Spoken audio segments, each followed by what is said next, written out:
Hello, everyone. Welcome to the PIPCAST 3000, a bi-weekly podcast that goes up every other Sunday, 10 a.m. Pacific, usually, and has a Bethesda and or open world RPG kind of topic. I'm Caedo Genesis. I'm joined by my co-host, Bad Company Sarge. Hello there. And we also have a returning guest, William STRIFE. Hello and greetings. And just in case people weren't here the last episode where we talked about Oblivion Remaster, we're going to talk about it some more in this episode. And Will, would you give the short and sweet about what you do? These days I am mostly a streamer, but historically I have also done a significant number of particularly effects-heavy guides for Bethesda games, including, but most importantly for now, starting with the original Oblivion. So yeah, that's me. Yeah. So we're back to basics, as it were. I mean, at some point in the last episode, I was talking about the irony of the fact that I'm like having to relearn my effects pipeline with Oblivion, and I'm still there. Mm-hmm. I'm just like, how does one fusion, because that's the name of the program. How does one fusion? What are nodes? I'm used to layer systems.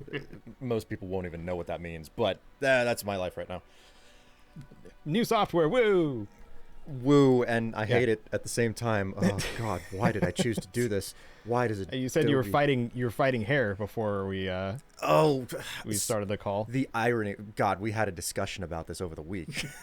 It's just the challenge of like outlining a character and cutting them out from the background for like making thumbnails and stuff. And hair used to be like, it. You know how it is with hair. It used to look like a helmet or an entire polygon that went on top of a character model.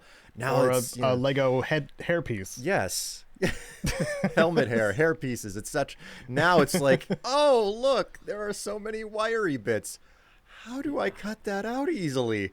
So many individual strands you have to trace around. So this is what happened to me before we started recording. I open up my ancient copy of Photoshop that I still use, and I'm doing this, and I'm like, cool, I got to the bottom, and I was clicking around to like connect it together, and it errored. Oh. It lost the whole thing. It lost the whole outline, and I was like, well, time to do a second one that isn't as good as the first one, and I want to put my fist through my very expensive monitor so badly right now. So, yeah, that's I've had that why. A few times, especially with I did it really carefully first time. Now I'm just gonna bodge it and make something terrible for the second one. Yep, that's exactly what happened to me. On my channel, which is so much worse than they should be, because it just crashed or something, and I was like, no, I've given you my time, nothing else. And the best part is, nobody who clicks the thumbnail probably noticed. Yeah. I feel like that's something, like I mentioned it, but I feel like we got to remind ourselves of that pretty regularly, that people probably aren't going to squint. Like there's a lot of work that goes into thumbnails, but none of the thumbnails are ever made to the quality of like exceptional high quality art, you know? Yeah, unless your camel works, in which case, why? And also, I hope you enjoy it. Because he did a couple like full ass streams. I think like during his like curating curiosities things, where he would spend like upwards of 3 hours just working on one thumbnail. I know that it was nuts. I know that there is obsession with getting the thumbnail right, but I don't think I've known much of anybody to like treat it as, like I said, high art. There's a difference between like being like, well, which one of these is going to get more people to click versus this looks amazing and I am proud of it, you know? Mm-hmm. Yeah, like, he it seems like he hit like the perfect fusion of those things. Mayhaps fusion. God, the program. Yeah. Oh. But his recent one with the skeleton key gives me a little tryptophobia, so I can't look at that one very long. But it's still a good thumbnail, regardless of how I feel about series of holes that look like they're on a mesh of some kind. Anyway, I know you're talking about new software, and I'm already going to start us on a side rant. I ended up, because I think we all get like promotion emails and brand emails like all the time at this point. I got one from Painter Design, which probably won't set off any alarms in anybody's head, because this is part of the Corel umbrella, like Corel Video Studio. Corel! Oh my god! Like Paint Shop Pro and Pinnacle Studio and stuff like they have so many things under their brand umbrella at this point. But this person wanted me to promote Corel Painter, which is not something I would use ever, because it's very specialized for like hand to tablet, I would imagine, kind of art stuff, and I just don't do that. But they also said, "Hi, dear content creator." Like, they didn't even say my name. Yeah, which is a very clear sign that they don't give a crap. Like, it doesn't happen very often, but when they address you as your job or as whatever they think your title is, like, "Hello, fellow influencer," or like that kind of thing, like, it immediately sets off, you know, all of the red flags at the start. But this PR person didn't know that I spent years of my life using Corel Video Studio and Paint Shop Pro, and hated both of them after I learned about the beauty of free software that is so much better, thanks to a caring shove from Sarge in getting me to try out, you know, Paint.net as well as DaVinci Resolve. DaVinci Resolve. I bully so many people into finding good free software, because I spent years looking for the free software that's actually it's good. So much better, dude. Like, I was going through some of my older, I think my older Patreon vlogs and stuff like that, like talking about the issues that I would run into with Corel Video Studio that I forgot about completely. Like, there was not mutator, it's when you change the dimensions of an image or something like that when you're doing an overlay. Like, you just, you know, move the box around it to change its shape and whatever, and, you know, most things just let you do that. Like, obviously DaVinci Resolve just lets you do that, and you can use keyframes and animate the thing, and it's, you know, really straightforward. But for whatever reason, when I did it in Corel, if I did too many changes, it would just stretch the image out and make it look absolutely grotesque for no reason. When things like that would happen, I would have to figure out some sort of workaround myself, because it was almost always seemingly an edge case that was not being addressed in the forums, because their forums were not very active either. I wonder why. Oh my god. But then, you know, thankfully, after moving on to DaVinci Resolve as well, it's used by lots of people, and lots of discussions are had all the time. So if I do run into an issue, or I'm just like, "Oh, how would I do this?" and they're just like, "Oh, here's a plugin," and I'm like, "Oh, awesome, that's great." Man, and like, it's so much nicer. It's so fascinating to me to watch DaVinci's Resolve and Fusion and everything basically suddenly take off within the creator community, because for whatever reason, like this is the most fascinating thing to me, at least the Fusion aspect, which is their, you know, motion graphics compositing system. That is older than Adobe After Effects, and that was wild for me to learn. I was just like, this is older, and yet there are so many things that just aren't intuitively built into it right now, you know. Which is like, Fusion can do a whole lot of unique and interesting things, but there are just some things that aren't in it, and I'm like, that's interesting. And they've been actively adding in a lot of the stuff that people expect. So what I've been watching is basically the process of people filtering or dumping out of the Adobe pipeline and going over to Fusion, trying to figure out how to work a node-based system.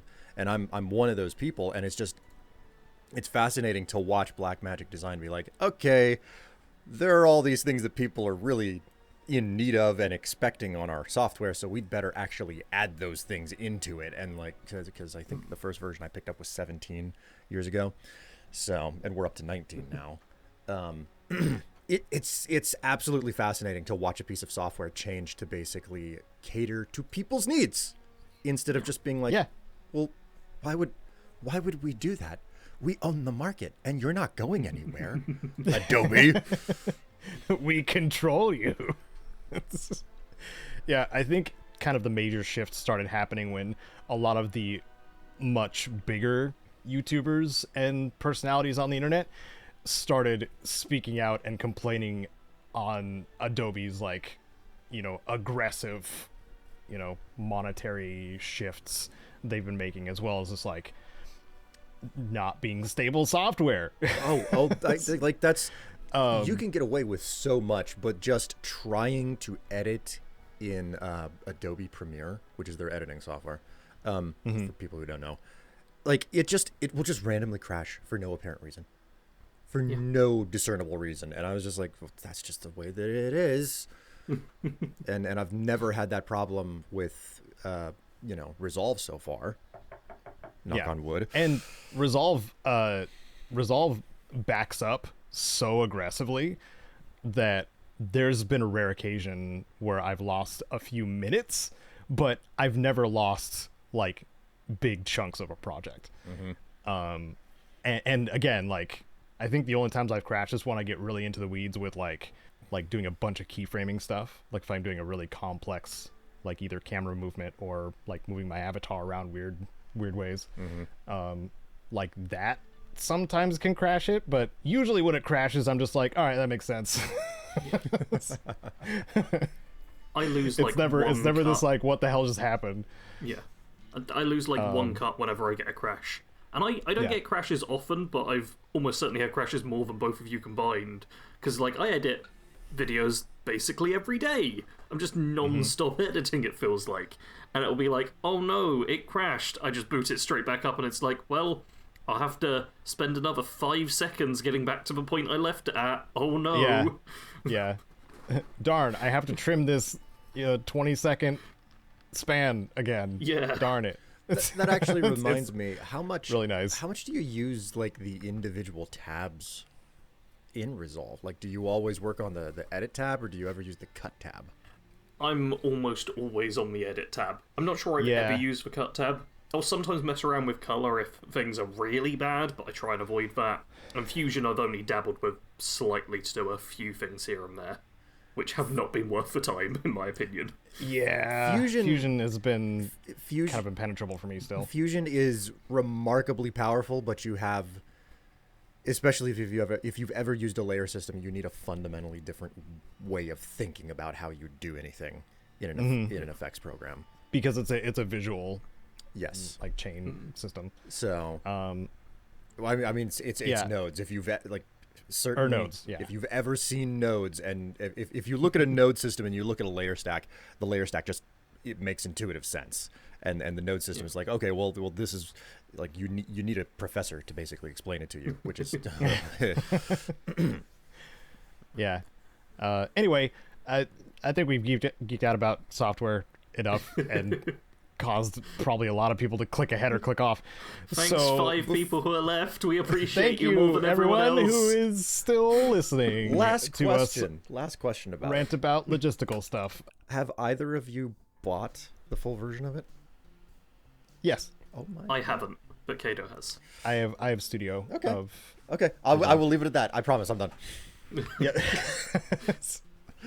And I recommend it if you are a career editor. If you're looking to get into it, like, Resolve is the insertion point. It's a whole lot for the cost of nothing. So yeah, free software is amazing nowadays. But anyway, we can end on that. It's the moral of the story. There's a bunch of free software out there if you want to learn stuff. DaVinci Resolve is great. Anyway, thank you to Wasteland Legends, Rose and Sven, for supporting this channel and our software rants and other things. let's move on to the comment of the cast, and I wanted to grab the one from YouTube, which I was anticipating and hoping for. So, Will, would you perhaps like to read the comment from Finn? Finn says, I started the Legacy episodes in November, slowly watching as I could until I got a new phone and a plan with unlimited data. Then the binge really started. I am one of those rare millennial dads that has an hour to play here and there, so I live these games through you guys. Thanks for keeping this Pipcast lighthearted, informational, and objective. I will continue to watch, of course. And then there's a bunch of extra text down there. Caedo and Sarge. Yes. Is intentionally spelling the name wrong, etc. Yeah. How Finn spell our names. Thank you, Finn. And props to you for binging the entire Pipcast. That is insane.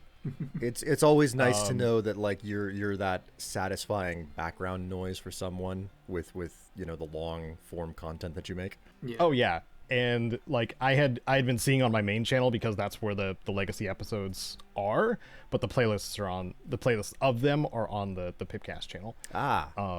So they're in an unlisted playlist basically. But yeah, Finn watched through and listened to all of them apparently, and man, I hope we're consistent. We are certainly objective every single episode all the time.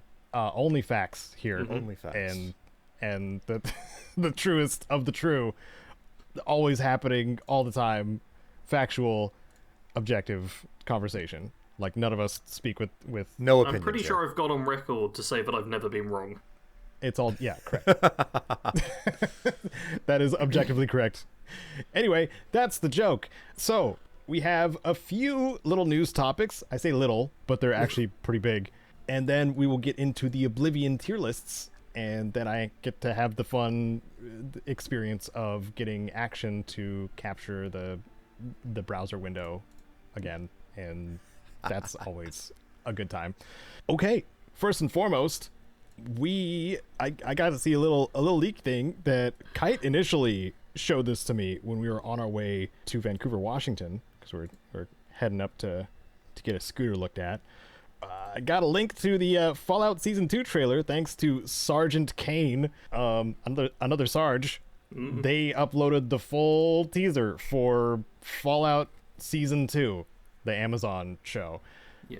And this was shown at Amazon Upfront, I guess? Yeah. Which is some sort of like corporate Amazon bullcrap kind of event. Yeah, it's for like showing investors and marketing people and stuff like that the projects to see like, oh, do you want to put ads behind this? And it's all very a businessy sort of thing. But we have an actual teaser which feels basically just like a scene from season 2 of the show. Yeah. And it's showing the ghoul character's human form again. Doing a bunch of ad reads, basically, including one for the Lucky 38. Yes, which is amazing, and then it sets up for going back to post-war, and that kind of where they left off in season 1, heading to New Vegas. I'm very interested to see where it's gonna go, especially given how long it took them to get season 1 going, and now like a year later we're getting season 2. It's a very fast turnaround. It was, I don't know about you guys, but whenever the first season came out and they put the whole thing out all at once, it felt very much like they didn't expect it to succeed. It's done like incredibly well and likely better than they expected. It's been nominated for 17 Emmys. Yeah. Wow. So Amazon's seeing money signs. Oh, absolutely. That's what's happening. They got they got the dollars in their eyes. So the main thing we can hope for now is that they don't run into the ground and allow for the creativity to continue to flow until it reach its inevitable end, which needs to happen for it to remain good. Yes. Yes. I think the great thing about the first season is that it kind of really took its time, which is my biggest concern about future seasons, because season 3's already been confirmed as happening as well. Mm-hmm. And well, I'm not sure if they'll be as comfortable keeping that kind of slow pace up now that they have got even more expectation. So I'm cautious, but I'm still looking forward. I think a lot of it is going to come down to how much writing was already done, where it's like, well, we're going to leave it off here, and like we got a bunch of plans, but you know, it's a little bit like Arcane, you know. Arcane, the first season was very, very good. The second season also pretty good, but you could feel that there were things that were like they played out and they were sewed up faster than they probably were meant to, because they weren't going to get a third season. So, you know, fingers crossed for Fallout not ending up in a rushed pace, or you have to do these things because you know that's what the money says you have to do. So, interference. I'm not interested in that. But hey, hey, what if Henry Cavill showed up? God, because he keeps getting shafted on a lot of projects that he really loves. I'm pretty certain he's doing his own Warhammer thing at the moment. So, are you sure? Did it? There's been talk about it. It's probably happening. We've just not heard anything official. It's probably happening. Yeah, I wouldn't actually be surprised if we saw him in Fallout. Like, there have been a few, like, famous faces put into... Well, I say famous faces. I think they've done a good job of not doing the Marvel thing, where it's like, let's get the biggest actors and put them in here. Instead, they've gone, here's an actor who's famous and very good, and will do the role well, and then put them in. Matt Berry. Well... Just straight up Matt Berry exactly right who there. I'm thinking of. It's he was in Deadpool and Wolverine, which was Henry Cavill was amazing. That was a very good cameo. That was a really good cameo. Anyway, not trying to geek out about your husbando too much, Sarge. Anyway, speaking of geeking out, whoa.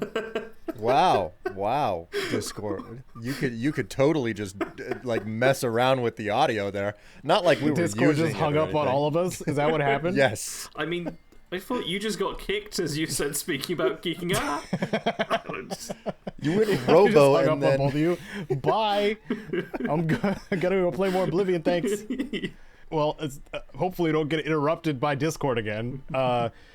Avowed 1.4 update has happened after some silence from Obsidian.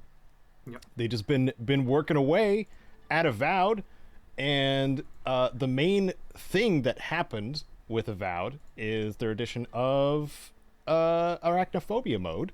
That's the main thing they're highlighting in this thing, because then they can show a visual of what the spiders look like now, which is just colorful orbs with swords floating next to them. Just quite like the funny. swords represent the spider's legs that they swing at you. And it's cute. It's actually pretty great. How they arachnophobia mode's always fun to see like how they make spiders look unspider-like. I think my favorite was it may have been Lethal Company. I don't remember what game it was, but I think it was Lethal Company. And whenever you activated arachnophobia, it just had the text "a spider," and that's what would come at you, and it would be like, that's funny. Well, that's clever, and like you can't help but laugh, and then you probably immediately die because you're caught off guard. Die, You're like it's text. That's not threatening, and then you die because. Yeah. Along with the arachnophobia mode, they added, some map exploration enhancements. Critters drop loot now, like those little lemurs that run around all the time, and the like cow-looking animals. Those could be taken out and looted now.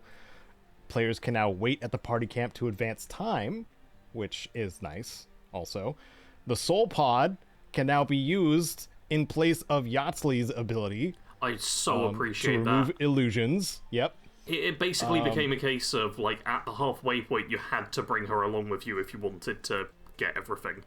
which was annoying because there's no other follower who you had to bring along in order to do all the looting and stuff. Yeah. So they fixed that. Yeah, but that is nice. And also it makes soul pods useful because they're not really, they weren't very very useful. They did poison damage, which really didn't affect many things. Yeah. As much as other effects, other elements. Chests also have an option to turn on the minimap, which is nice. And power attacks with the bow and arquebus can now be canceled with a new setting. That's lovely too. That should have been there from the start. Anyway, along with this, there's a lot of other changes that happened with 1.4, but we also got an update roadmap for both summer and fall. And Sarge, I don't know if you read what's happening in fall, but that update's for you. Yeah, I did. I already left them a comment saying thank you. There's a photo mode coming this autumn, which is something I made an entire video about, complaining that Avowed didn't have a photo mode because it's such a pretty game. Yeah. And then they were like, at the time I made the video, you couldn't even get rid of the HUD like as a button. You had to go through several different setting menus to turn everything off. And they were good for... They made like a one button remove HUD press, which I appreciated. But we're getting a proper photo mode later the year. So I'll probably reinstall Avowed just for that, because I love me some pretty pictures. Oh yeah. And also, my ears perked up when I saw them adding more unique weapons and armor in summer. So that's the Caedo update. Yeah. But also in fall, alongside your lovely photo mode, Sarge, they're gonna add a new weapon type. They are. And what's your guesses on the type of weapon they're gonna add? I hope it's a squirrel. Oh, that's not what I didn't. That caught me by surprise, Sarge. I didn't think you were gonna say squirrel. What else would you weaponize? They've got spears already. Yeah. So the game has swords, spears, wands, great swords, battle axes, great hammer, bow, pistols, arquebus. It's got a lot of stuff. So as all those, there are no dedicated fist weapons yet. That would actually be a nice update. There's one set of unique gloves that turn your fists or give your fists fire accumulation, which is awesome. But they're not proper fist weapons. So building in a martial arts type character is still difficult. Yeah. If we could get like claws and knuckles and things like that, that would be pretty cool. And Obsidian can do it. They've done it before. Like, they can do it. I believe in them. But it also could be something weird. Like they do like to do weird stuff too. Like it could just be a crossbow. Yeah. With like, different types of bolts or something, or We'll have to. Oh yeah, they have daggers too. Daggers are a thing in the game. We weren't like low on weapon types, to be honest. No. We also weren't low on uniques and stuff. No. Like, no. They're adding stuff which honestly doesn't need to be added. Let me remind everybody that I counted 200.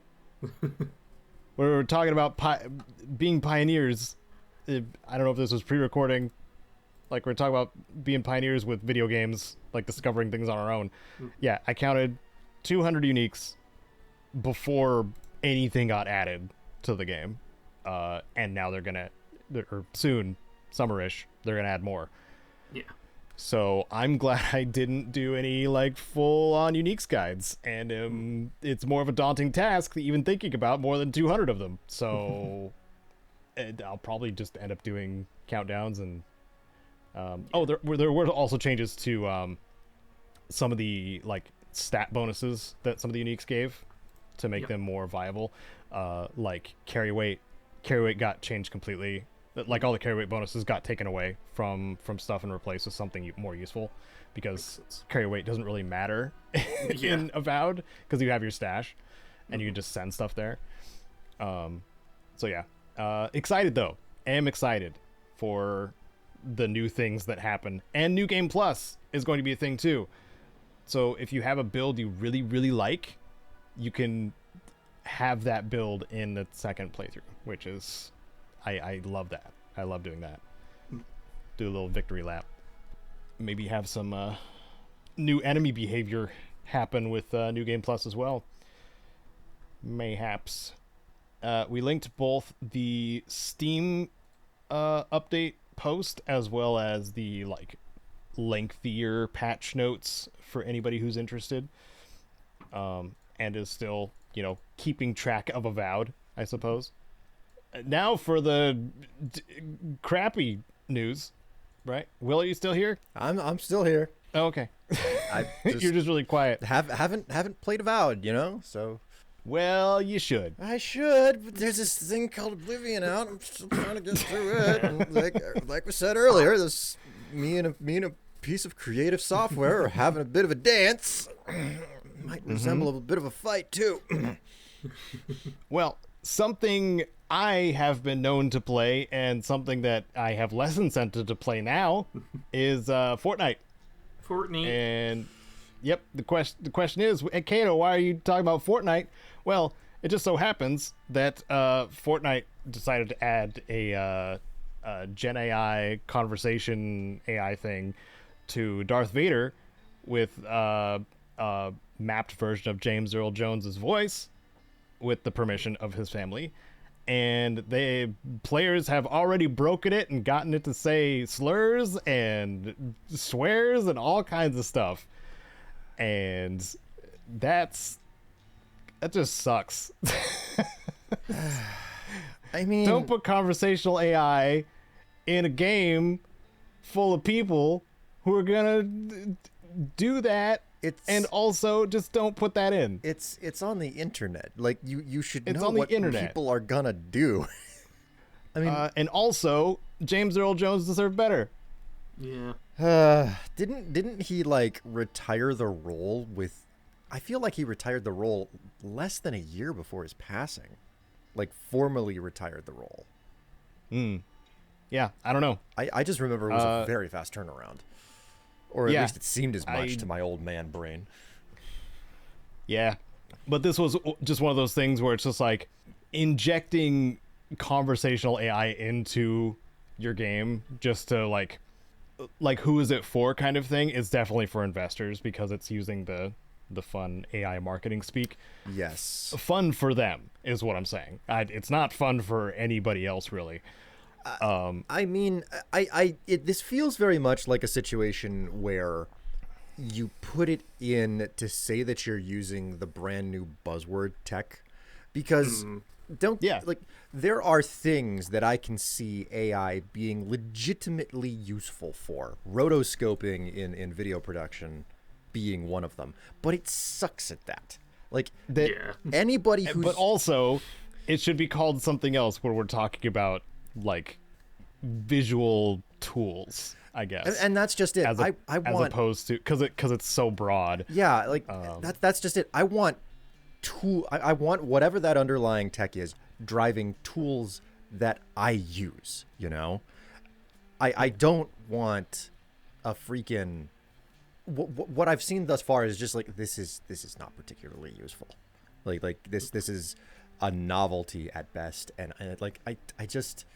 Okay, that's interesting, and then I move on with my life, and it doesn't really mean much of anything, and this is a representation of that, Putting generative AI for Darth Vader into Fortnite? Okay. Yep. You could just have conversations with Darth Vader, and maybe make him say a swear. I mean... But they did patch it. Yeah, they... Of course they would patch it. They patched it after... definitely not anticipating that this is exactly what happens every single time.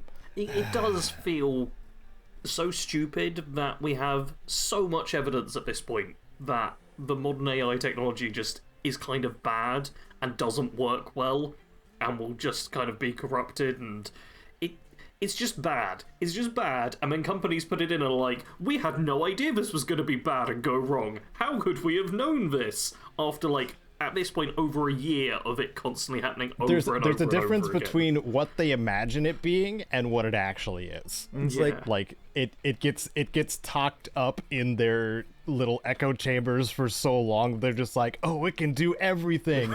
And then in practice, it can't. In fact, it can do far less than everything.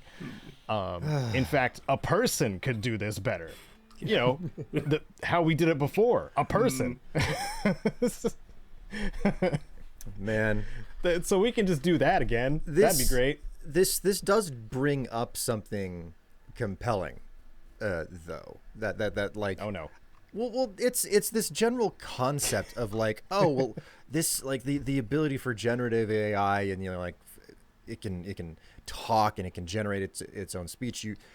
This has so much value, potential value inside of you know, RPGs where the world has to live and the NPCs can talk to one another and stuff like that. And I was like, well, yeah, I guess that's true, but one, that would take so much processing power to let the AIs talk to each other and be generative that it would probably take away from other aspects of the game, because that's an inordinate amount of resources. And two, I don't need to know the minutia of the NPCs' lives. Like, I really don't. In fact, like, Oblivion is a really good example of NPC, like a lesson of like, oh, when NPCs talk to each other about random things, it can actually get kind of annoying because they don't shut up. Yep. And they also have a lot of canned lines that give you rumors or leads to like actual things happening in the game. Exactly. So like the directness of the dialogue being like, no, if you hear it, we wrote it for a reason, as opposed to, oh, they say 1.5 million things, I just completely tuned them out. So it's writers actually doing their job versus an AI trying to anticipate like what these characters would say based on nothing. Oh yeah, as someone who has written up so many different characters over the years, and then seen people occasionally be like, oh, well, I think this character would do this. Like, it's never bad, because it's always just actual people commenting and stuff. But considering that's like an actual person who has an idea, taking my character and then doing something completely out of character with it, I know that AI would just be so much worse at that, because they're just going to do whatever random thing. They don't understand character motivation. They don't have this same sense of it. They're just going, oh, I've been given these parameters, and now I just spew stuff out. And that's... Yeah, exactly, because that's all LLMs are, large language models, is really more sophisticated predictive text. That's all it is. Yeah. Like if you just hit predict the next word on your phone, it's just that, but on another level. When you ask it to do something, it gives you an approximation of the thing. Yes. It doesn't give you like an interpretation, it gives you an approximation. So I think it's a very important distinction to make when you're dealing with those kinds of things. And people are like, even nowadays, people are treating them like freaking oracles, like they know some hidden knowledge. No, it's knowledge just grabbed from everywhere, and it's trying to make it look like it makes sense. It doesn't, not that it does make sense, that look like that it makes sense. Yes. Then you look closer at the text and you're just like, oh, these words don't match at all. or one of the most one of the most common things that I see, especially with the people that I speak to at my job, is, oh yeah, you just asked the AI to do it. I'm gonna pull out my phone and I'm gonna do a search, and I'm gonna find out that the AI pulled up the wrong information, and it put it together incorrectly. Yep. That's why it's wrong. It just and that's going to be like all, especially big games going forward too. Like any information that AI parses out, or that generative AI parses out, or chat AI, whatever, decides to grab off of the internet, this is going to be gathering information from multiple patches of information. Yes. Like it won't be able to distinguish that. And I'm gonna guess that, you know, real life examples are kind of the same with generative AI. It's like it's not getting things in like while paying attention to the timeline of events. It's just getting all the information on a thing. So if there's information that's no longer relevant, it may still include that. Yeah, and then because it doesn't make differentiate. it completely false. It doesn't. Yeah. AI is fundamentally incapable of fact checking. Yep. and it assumes everything said to it is the truth. Yes, And it's which is so the reason, stupid. which is the reason why it quote unquote lies to you, because it doesn't know what truth is. Yeah. Yeah. Anyway, so we all have our takes that are pretty similar related to Epic deciding to put James Earl Jones's AI voice into their game and assuming it would go well. I mean, it's going about as well as them thinking that they could unseat Steam, which is actually like user driven. No, they're trying to they're just battling Apple right now still. Yeah, yeah, they are. It's fine. It's they're not gonna unseat Steam. I just like getting free games. Yeah. You getting the tier list recorder going? Yeah. Okay. So, our plan is to do a tier list. That is our plan. Maybe two, depending on how much time that we have. Because I don't think we've had Will on while we do a tier list. I think it's only been a me and Sarge thing for most of it. I have never used the tier list in my life. Oh, So my. this is a virgin tier list. All right. Those words left my mouth before I thought them through.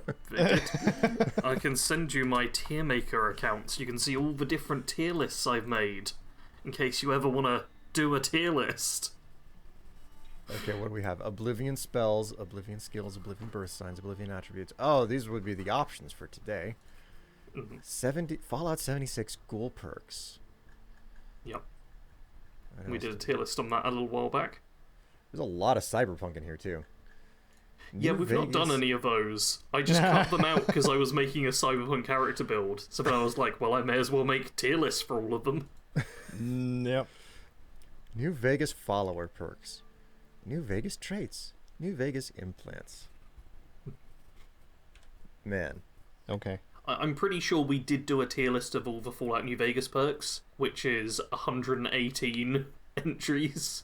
It was Man. either that or the Fallout 4 one we did, and it was so long. Oh my god. You just Yeah. reminded me of something ancient that I went into writing this and realized how much of a mistake it was to try and do it, and I just didn't make the video. But when Fallout Test, 3 was still Test. Sorry, keep talking. when Fallout 3 was still the newest Fallout game, I tried to make one video about all the perks. Ah. Oh my word. That was we're not even taught a guide about the perks. About all the perks. It was like, this may be too much information for a single video, and I just gave up on it instead of like actually making a whole instead of breaking it up into pieces. I was just like, Yeah, no. that's No. fair. And in part I think it was because a lot of the perks in Fallout 3 are like, why would you ever take this? You can just put points Yeah. into said skill. Like, no point. And I remember that was definitely one of my big takeaways from Fallout 3. It was after New Vegas, I was like, oh yeah, Fallout 3. It seems a lot like they don't understand what makes perks fun. Yeah, I'm considering making a whole video talking about 76 and the changes to perks, because they've gone from very much like, this gives you 10% more damage, to now, like, quite interesting stuff they're trying to do, like the ghoul perks, where that's an interesting one. So, Yeah. like, this actually got into something that somebody asked me on one of my streams. It was like, well, if you don't like those perks in Fallout or, Skyrim or whatever game where you're just doing X amount more damage now, how do you reconcile that with something like Borderlands, where you have specifically Borderlands 2 was the reference here, where you have a skill tree and it's like, oh, like now you do X more damage with like assault rifles or pistols or whatever, and I thought about it and I was like, I don't know exactly how to reconcile that, but I do know that it feels more natural in a skill tree, and also skill trees in a shooter are different from skill trees in a game that's fundamentally supposed to be RPG based, you know? Yeah. I think to this day my biggest complaint and or slap in the face as it is the way that the perk system works in Skyrim, where it's like, yeah, you cut people with a sword so much that you're an expert with it, but you don't do more damage until you press a mystical button to enhance your damage output. It's not the grinding that got you the reward. It's actually the perk. And I was like, that's just insulting. I have to cut people 1,000 times with a sword to know how to do more damage with the sword, but I'm not going to get it unless I spend a perk point. That's like, that's just insulting to my time. Like, I'm a firm believer that perks should change the way you play somehow, rather than just alter the numbers and the like behind the scenes calculations of what you're already doing. Yeah. If so there's stuff like the power attack perks, 100% exactly. down with them. But like you say, like, oh, I spend a perk point and now my sword does 10 damage rather than 8. That's and I think a lot of it comes down to, like, again, are you playing an RPG or are you playing a shooter? And that line gets very blurry with some games, you know, like Fallout 4 and stuff. Like, yeah, Fallout 4 is an RPG, but how much does it lean on being an RPG versus being a shooter, you know? Yeah. Although I'd say Fallout 4 did some good stuff, because their damage perks, they still were like, oh, okay, we better put in some extra effects with this. Like a chance to disarm or armor piercing. There's just like... it felt like they were trying... Yes. But still were clinging on to the old, oh, we just got to do the basic stuff. I have a theory, and it might be a little spicy.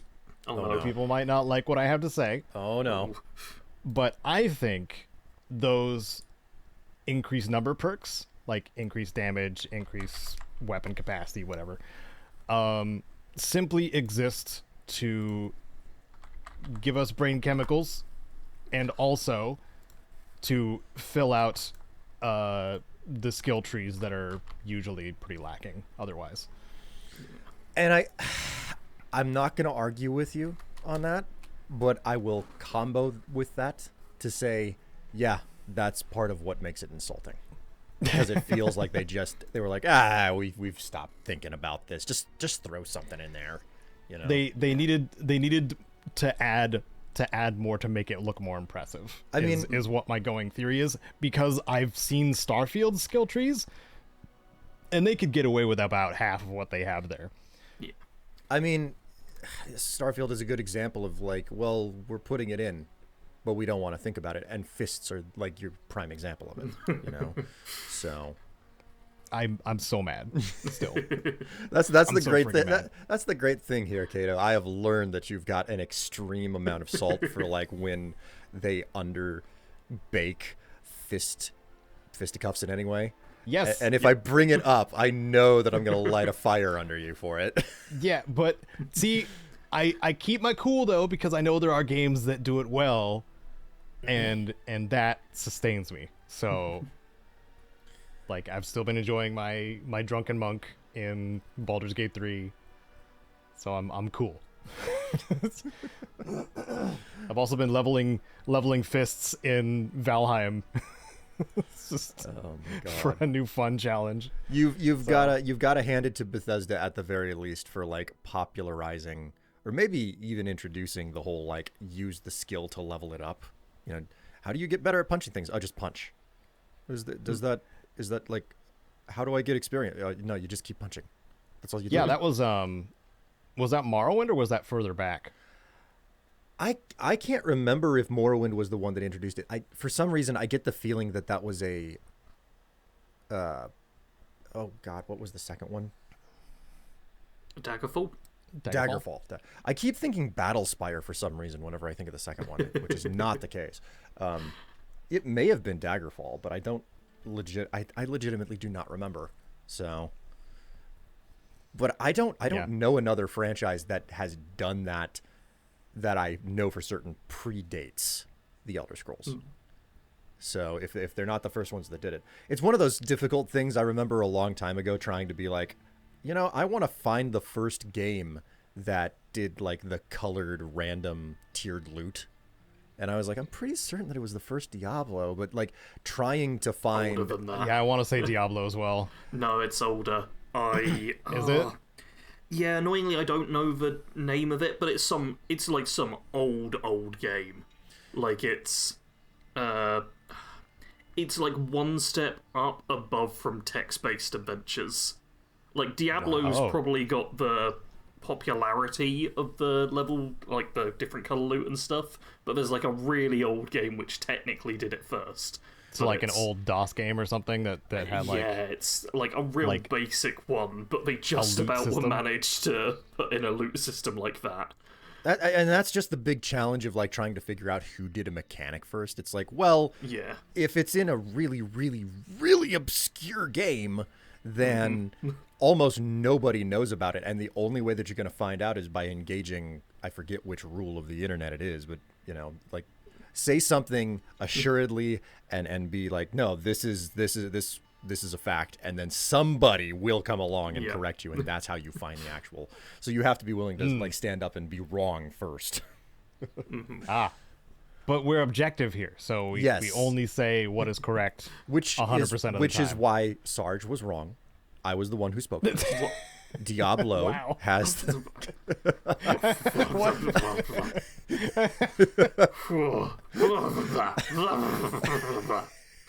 I don't think I've ever been told I'm wrong before. I don't know how to handle this. we're gonna have to resolve this in the ring. I mean, the ironic part is that I'm like when I'm done recording this, I'm gonna go switch over to Oblivion and stream doing the arena. So Hey, that's fun. Okay, well, now back to the actual thing that we're going to do. Oblivion. Will, if you haven't already, please open up the Oblivion skills tier list so you can Oh, I see it. follow along and do your thing too. I mean, I'm astonished by this because when you put all of the icons for the skills on the screen like this, it looks wrong. It's like that's there's not enough skills. Where are the rest of the skills? Nope, that's all the skills. No, that's not how this works. I mean, there's like, what, 21 of them? That's plenty of skills. Yeah. Yeah, but whenever we're seeing it graphically like this, I'm just like, no, you're missing skills there, man. You have to be. So, yeah. So, side discussions aside, if we do get through this one in a fairly quick manner, we have other tier lists we can do. But we'll see.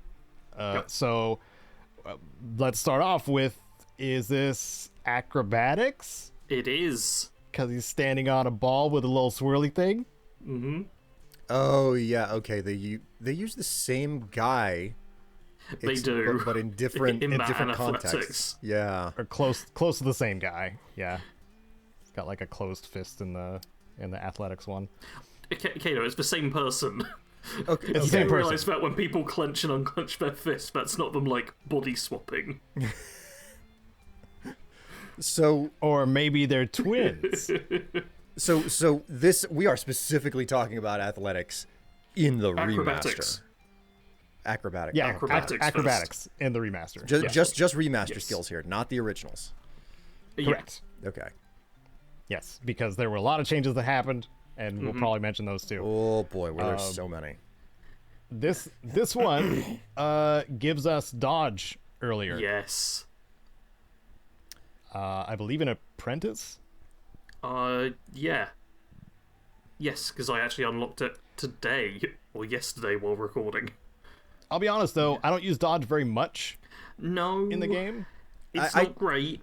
I think my situation with not using dodge is the fact that I'm just not in that mindset in Oblivion. It's like, yeah, like it's there, but I've played so much of the original, so you know, I've got like all of that baggage where it's like I forget to sprint half the time because that wasn't a thing in the original. That and have you felt how fast you can move in this game without sprinting? Oh, yeah. It feels kind of like, okay, I'm glad you put it in, but kind of feels pointless Oh yeah, whenever if pump you've my- been pumping speed, like you will get around so quickly. Oh man. Also, Feather Spell. I did not utilize that spell very much until now, and it changes everything. How does it change everything? It generally having a lighter inventory makes you faster. Okay. Yeah. That makes a lot of sense. I think the only times I ever used the Feather Spell was literally to just be like, no, I'm just trying to move things to the front of the dungeon for that last like fast travel move out, you know. So. Yeah. But I've been getting into that with the spell making stuff, so it's wild. Oh, so lovely. So where are we gonna put the first of many? Acrobatics. I'm thinking B, because it is still okay. Okay, wait. I mean, Are we doing the same list, or are we doing this separately? We're doing the same list. We have to fight to decide we have to where discuss. we're putting it collectively. We can't have ties anymore because you're here, Will. So I'm thinking it's got to be C for me. Yes, it's C tier. Like yes. In Caedo, no ties anymore.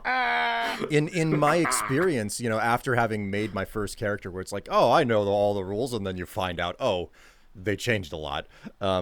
The first thing I said to myself was, okay, you no longer make spells like your primary skills because they level up so easily. Meanwhile, like athletics, it's like, no, you got to make that a primary skill because it levels up so slow, you know? So for that reason, it's there is like, still a reason to put spells as your primary skills. Just saying that. Just saying. Okay, so I do want to acknowledge that acrobatics, I think, is better in the remaster than the original. Like, sure. In the old version, I hated it. Having a skill which was how high can you jump was so annoying. Which it is still that too. It is, but at least they've added some interesting stuff. They've tried to put a bit of advanced mobility in there as well, which. Yeah, as a dodge nice was a early thing unlock is... in the original too. It was just further down They've made it actually accessible now, rather than spending 10 hours straight jumping on the spot in order to learn how to dodge. Yeah. Thankfully, it's just a little quicker. There is a set of stairs in the Imperial prison at the entrance, and I remember when I was playing the game on the PlayStation 3 that I would specifically just run up those stairs, jump off, and hit the floor, and then just cast the heal spell on myself because of the way balancing was in the original. And that was how I maxed out at least my acrobatics. I got nowhere close enough to maxing out my restoration, though. So yeah, I learned how slow certain skills would level too in the original by looking at the unofficial Elder Scrolls pages. I think restoration was 4 times longer than destruction. Restoration is it's very slow. Stupid. Restoration is the slowest leveling skill in the entire original game. And I get why they did that too. It's like, oh, everybody's going to be healing, you know? Everybody, you're going to heal all the time, obviously. Like, that's why I put in my recommendation or the tips and tricks to just cast it whenever, because you still get XP if you have full health. But should I really be doing that? Man. I'm not going to be healing for 180 hours. It's really uncommon for me to have a character that long. Yeah. But there are other things, and with the change, we'll get into the changes. Anyway, restoration is the next skill, right? I see alchemy. What is this one? That's alchemy. Oh, this is alchemy because it's got a potion. What are you doing? Have you even played this game? I'm sorry. I saw the 2 snakes and I was like, oh, that's the medical symbol. I love how Caedo probably has more hours in the game than both of us combined, but he's just completely oblivious to what these skills can be. I don't look at the skill symbols, obviously. I mean, I look at all the other symbols. I've got 80 hours in it so far, so I'm pretty certain you've got me beat.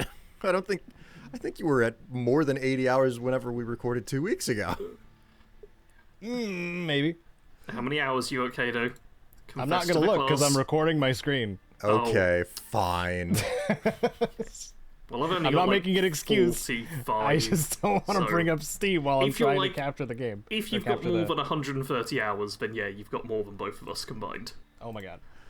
Okay, we're putting a pin in that. We're coming back to it before we finish the podcast. All right. Like, on to Alchemy, though. I'm gonna be honest. Alchemy, I am an utter and complete sucker for Alchemy. It doesn't matter what Elder Scrolls game I'm playing. I'm like, no, this is my thing. I think I said it in the last episode. I was like, the first thing I did, shut the music off, ran out into the world, and just picked mushrooms for like an hour.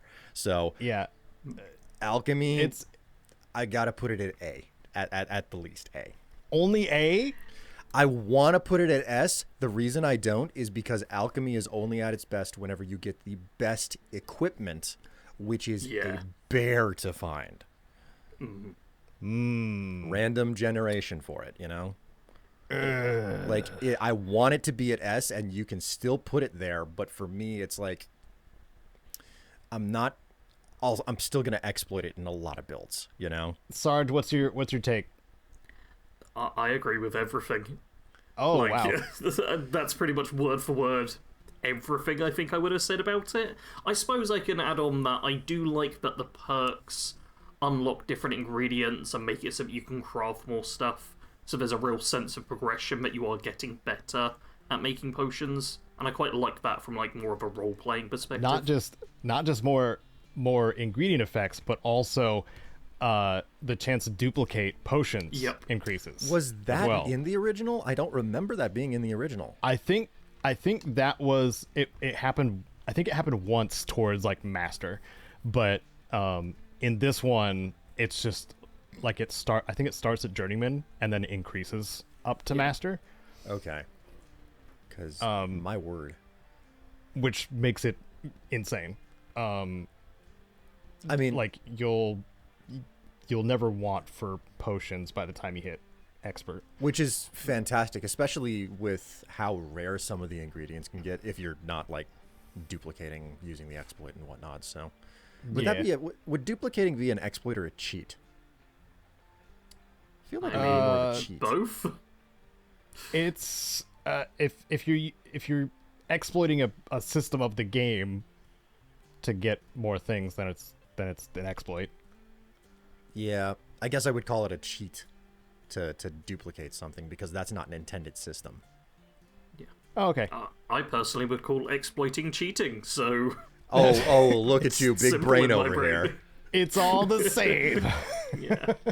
All right, so... all right, I'll go with you guys on the A tier. My thinking was, like, alchemy is the best way to make money in the game, too. Oh, no question. Like... The only reason to put it at A is because I'm so in love with it that the one thing that I hate about it, like, I'm like, I love you so much, but I can't let you be the best. And there is a best in your mind. We're just not there yet, right? Good question. Is there a best in my mind? We'll find out soon. I'm figuring this out as I go. Okay. I will say, I think I was... I'm too much into Skyrim's alchemy, and I know that too well, and like can really just go crazy with it, that I don't think Oblivion alchemy is worse. I want to get that out there. I'm not saying it's worse. It's just for me, Skyrim alchemy is what I gravitate more towards too. I really like the prospect of like all of the effects of the ingredients being there from the beginning, but you just not knowing. And you have to discover them. I prefer that system. Yeah. That being said, what I really wish they had done in Skyrim, as opposed to what they did in here in Oblivion, is I wish alchemy tables in like taverns were basic, and then like the alchemy tables inside of like the court mages area was like improved in some way, and then the alchemy table at your home, like I wish you still had to collect all of the alchemy equipment and you could carry the mortar and pestle around and make basics, but then you have to put them on a station at home to really get the full effects of an alchemy workshop.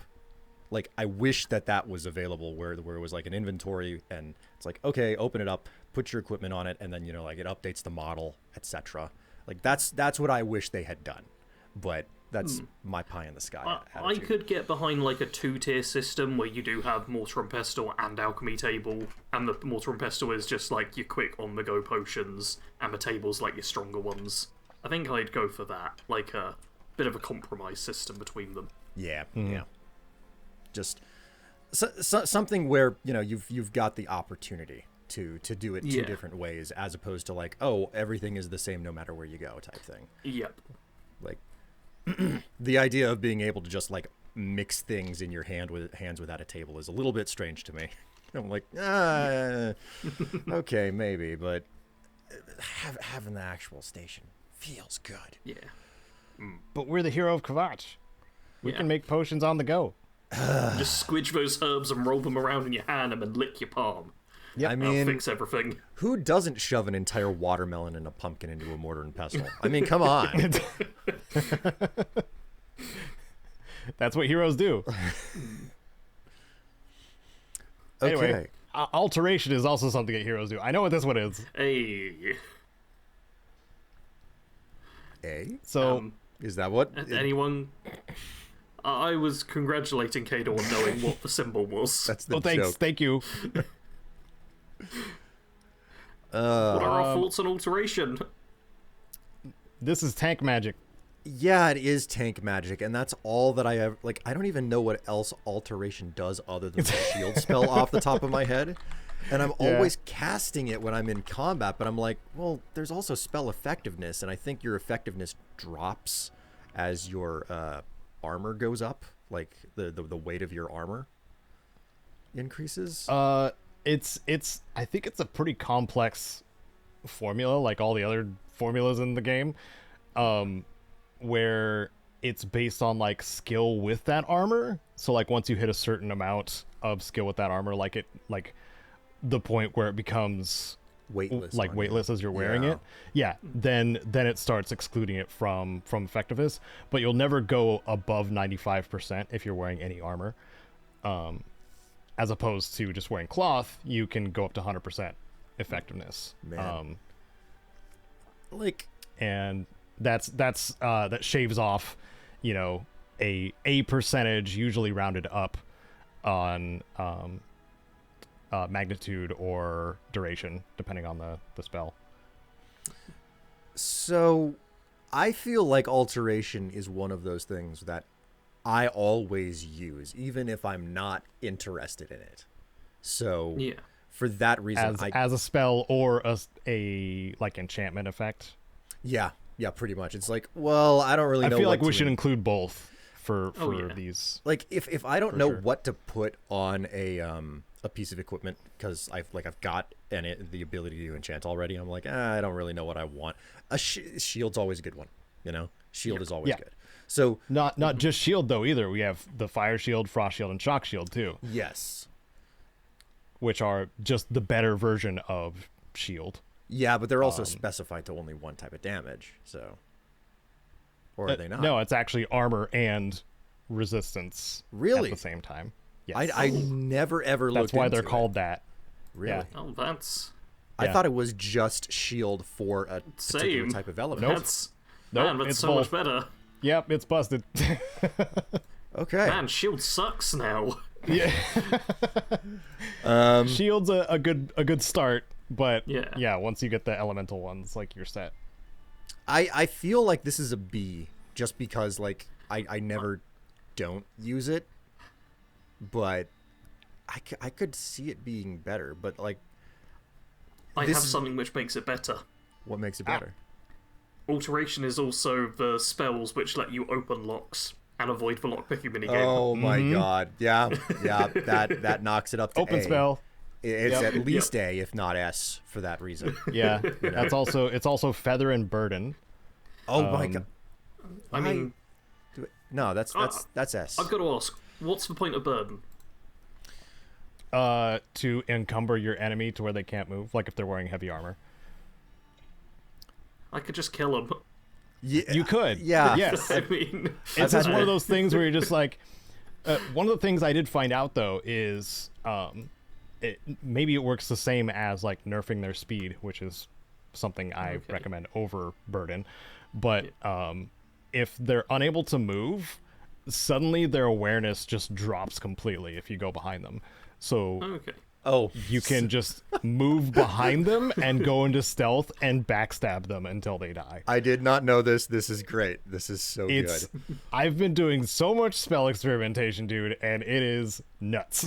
I think one of the funnest things that I've come to understand in regards to spell crafting is that if you like reduce speed, or you use burn in, or you use paralyze, like the area effect spells are so amazing in groups. It's just like, no, cast the spell, everybody just falls over with paralysis, and you're like, yep. I'm just gonna walk around, I'm gonna stab people, okay? I'm like cleaning up the battlefield right now. So yeah, that's some mastery level magic though. oh yeah, Like, absolutely. But A like big paralyzed spell like that is a lot of magic. oh man, well that's the reason anyway, why you A-tier. have you have a preceding spell where you're like, okay, I gotta fortify my magic 5 times over. Yep. A is for alteration. Okay, I can agree with that. I almost feel that I should be putting it at S, but It's really good. It is really good. Yep. Let's talk about a really bad skill now. Armorer. is that what this is? Yeah. This is armor. Yep. Okay. I think Armorer sucks.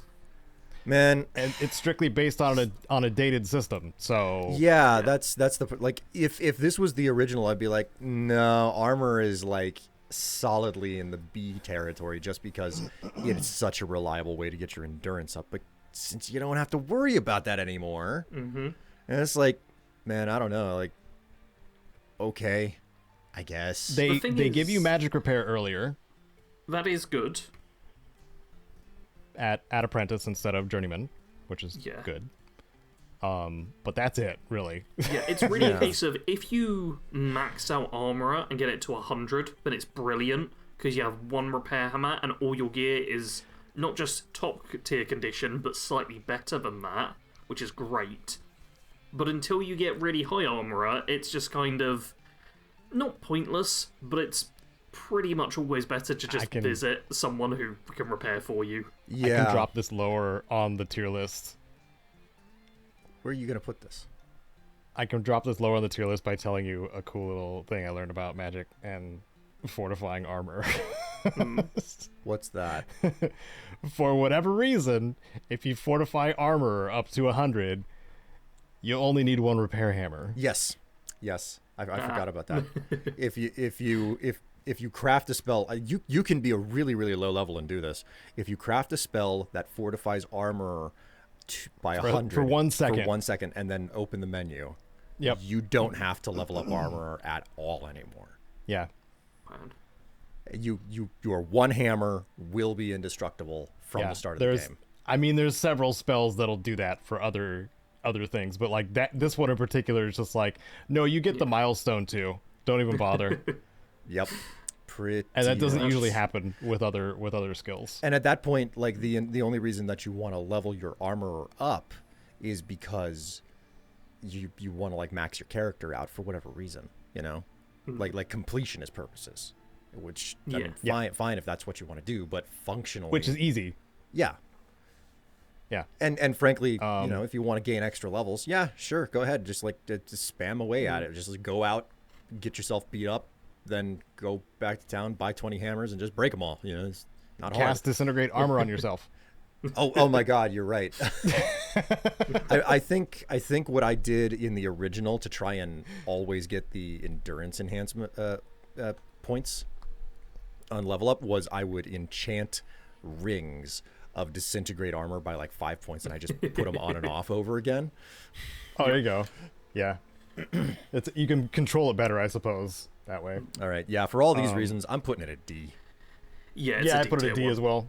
Yeah. I'm going to argue that it may even be the worst skill in the game. Ooh. Well, we'll see when we go through the other ones. Yep. Okay. Athletics. D. We have sprint now. D. Just straight up D. D? Yeah, D. Hey, athletics is kind of nice, even if it's not actually good. It just means you can sprint lots and cover the ground quickly. And that's not a bad thing. You know what I can also do? Chug a fatigue potion and make my stamina meter stop draining whenever I run. Yeah. It's like, oh, athletics. What if I just increase my speed attribute? Oh, I no longer care. Would you put it above armor in D or below it? I think it's better than Armorer, but I don't think it's going any higher than D tier. Okay. Yeah. Like, I'm coming to its defense in like the mildest way possible here. In the most tepid possible manner. It's like, Yeah. cool, I guess. Like, sure. Yep. Like Armorer, you have to fill up your inventory with 1 weight per hammer repair hammers, and then use them a bunch and have them break over and over again to get very little effects. Athletics, everyone's going to be moving around the world, so it has some use. Like, it's very little use. It levels you up by running. Yeah. It's not I make it a good, major skill just about every time because Well, that's just it. Like, if you don't tag this as a major skill, it's just with the fast travel, you're not gonna level it up pretty much. Yeah, it's gonna take at years. all. Yeah. So it's like I consider it D tier and an absolute must main skill if you want to level it up in any meaningful capacity. Yeah. Well, let's get to some better ones. How about Blade? Yeah. Now- Slice. I am Blades are good. so like conflicted about whether or not I should play a Blade character versus a Blunt character every single time. I typically go Blade just because it's a lighter weapon, you know?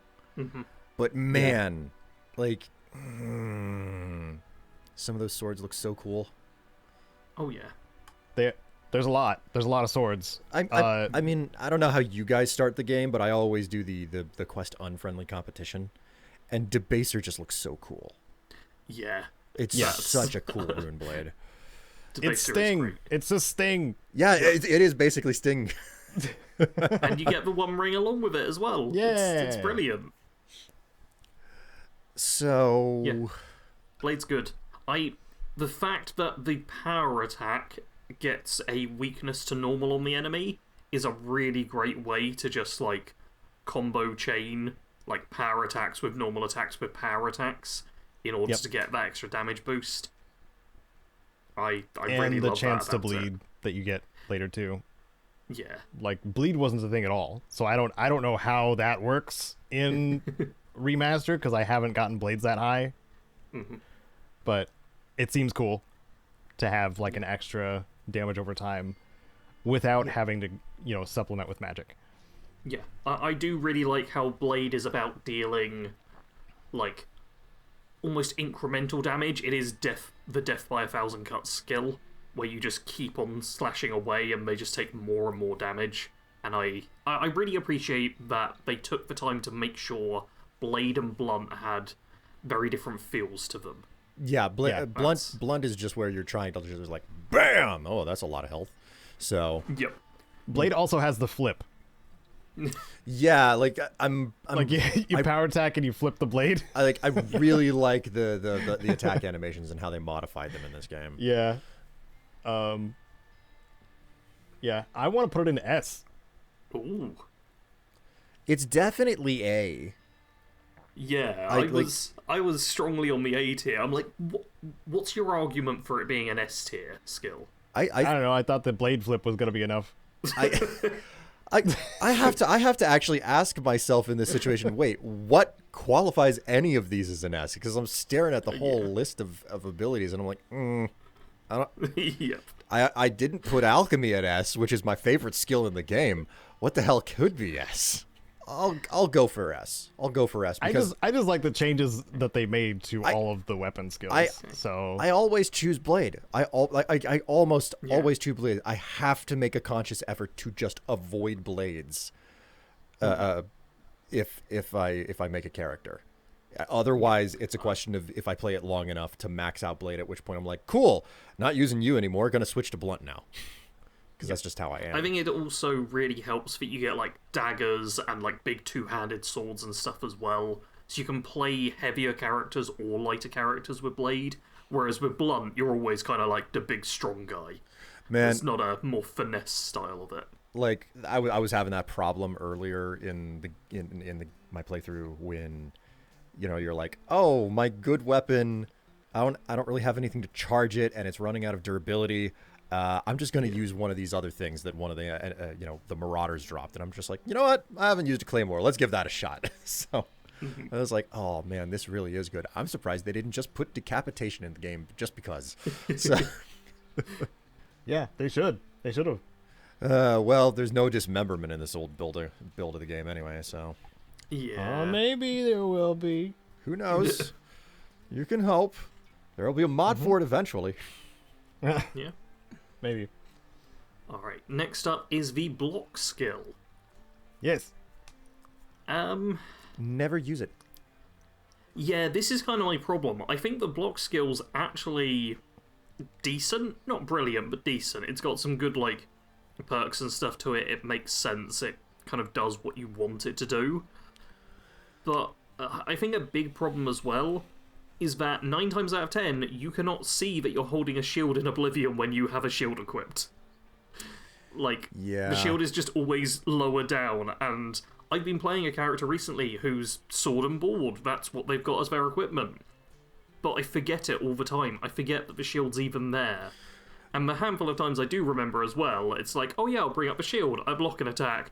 And then I'm like, well, I'm just kind of standing here and getting hit a bunch. That's not good.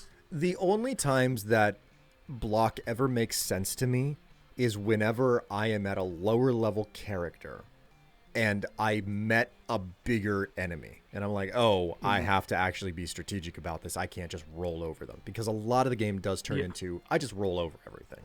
Yep. So it's like, block, like if there wasn't the enormous problem with the difficulty scaling, when you knock up the difficulty, if that wasn't an issue, I could see block being a whole lot more useful. Yeah. If expert and master get adjusted at any point, block would be more useful for sure. Have any of us tried out expert and master on the new Oblivion? I started the game in expert, then died probably 7 times in the tutorial. That makes sense why when I was rewatching one of the old PIPCASts, I was like, God, Caedo's dying so much. That was me playing an expert, yes. Yeah. And then in that same footage, you see me turn it down to I wasn't normal. Looking at the screen at that point, clearly. I was just like, man, Caedo really sucks at Oblivion. Yeah. God, he's so bad at this game. I thought he was an unarmed master. He's punching a goblin and then die again. Yeah. What is he doing? To be fair, I think you were playing like a Khajiit who has like lower endurance and lower health, and you were doing unarmed and stuff. Oh, and I was yeah. like, Yeah, I think maybe Khajiit that's starts with what's like going on here. 30 endurance. Yeah, I'm just gonna be a walking glass needle. Kitten. I am a kitten. Yeah. Okay, so a blue kitten. Where do we put blunt? That I kind of want to put it on B, just because it's functional. But yeah, I was thinking C tier. Yeah, that feels more appropriate. I think the skill, if you actively decide to use it, is a B tier skill, but you'll just kind of forget about it. Yeah, like I think we're reserving B for a Sarge solid. Yeah, that's what I imagine anyway. Okay, I got a couple of skills which I think are solid. Because block is just so not useful in most scenarios, I think I have to put it at C at best. Yeah, C is where I put it too. Okay. Yeah. It's a C tier. Sorry, block. We are in agreement. Yeah.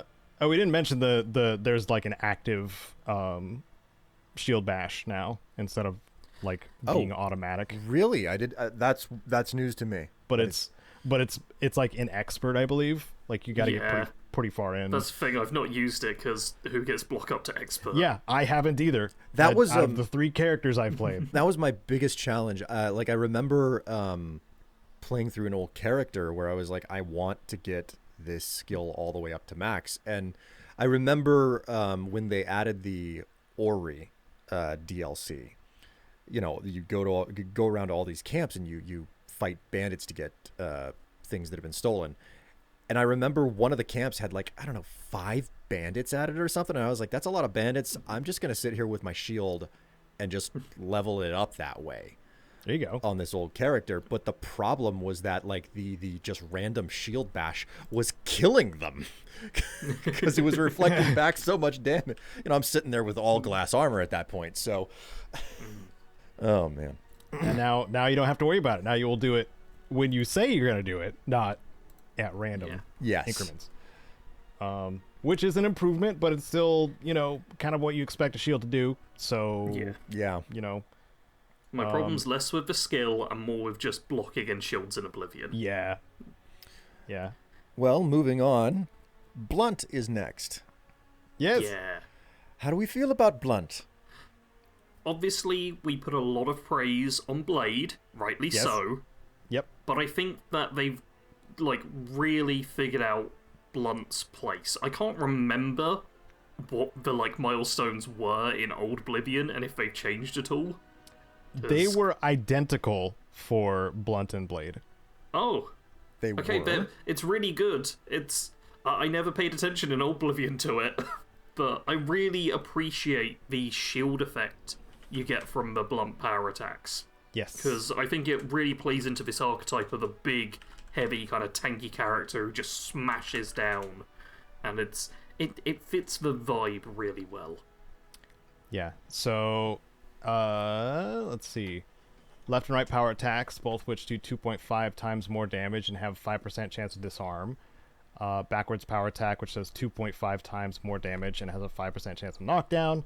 And Master is the paralyzed with forward power attack. This is the original that I'm talking about. Now, those are completely different. This is what I love about Blunt in the remaster. Doing a power attack will give you shield for some reason, like a brief shield spell. Yeah. It's like that's what Sarge was just saying. Yeah, that is so weird. That is so weird, but I love it at the same time. It's like that makes no sense, but keep going. I like what you're doing. Yeah. So. Okay, that does mean they have really changed what they are then. Yeah. Because previously it was just different types of power attacks. Now it's now it's cool little effects. And not just different types of power attacks, but the annoying. You have to hold a direction to do the power attack, and then have a chance of the proc, or the chance of the thing happening, which is all just a mess. I'm putting Blunt on S tier just because it's it feels good now. Yeah. It's its own thing. It's its own thing now compared to great. Blade. You basically have 3 options for combat, more or less. Magic magic is its own track. I got 2 for you right here. I'm just kidding. You basically get 2 different tracks for combat. You either actually physically engage or you use magic. Those are your two options. And most people are going to be like, okay, it's either Blade or it's Blunt. It's not that archery and punching aren't good in their own right. It's that I think that this is the bread and butter of what most people are going to experience in the game. It's either going to be a blade or a hammer. And if you're not one of those 2, then you're an outlier. Yeah. Thanks. Hear that, Thank Caedo, you. you outlier. I appreciate that. I just want you to know. I will own that. You are living on the fringe of Oblivion, of Cyrodiilic lifestyle, okay? Yep. Yep. Just how I like it. I've judged you so thoroughly and completely. I have punched so many people in the groin in my Fallout playthroughs. I just want to remind you that. Well, threats aside, let's just move on to the next skill, Conjuration. I'm going to be honest. I haven't cast a single Conjuration spell in the game. I have. Man. Yeah, I've cast a bunch. They're fine. Apparently, Conjuration is the only way to succeed fairly easily in Expert or higher, because your summons scale just like the enemies do. Oh, okay. Wow. So did not know that. Yeah. So that's an interesting little tidbit that I learned. So also, Conjured Gear is a source of an exploit. that a lot Yes. of people like to use, which you do something with the summoned gear to either repair it or drop it or something to that effect, and then you can just have it.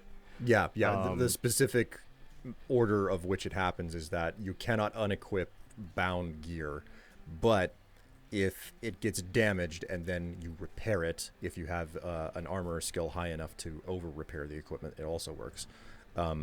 Basically, if you change the durability of it manually with the repair skill in some manner, it for whatever reason unbinds from your character and you can drop it, and then you wait for the summon spell to dissipate, and you can pick it back up, and hey, now you have weightless equipment. I don't know if you can enchant it or not, but I haven't tried. But that's a thing. Yeah. So like that's a very common exploit. I remember building entire characters around like, no, I'm gonna do some really weird exploits here, and I'm gonna see, just have fun with it because I don't care. So that's really the main couple of tricks that Conjuring has.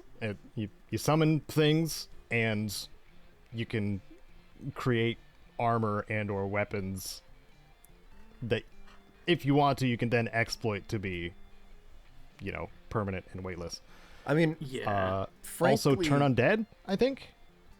No, I think turn undead. That's restoration. That's not oh wait, yes, that's restoration in Skyrim.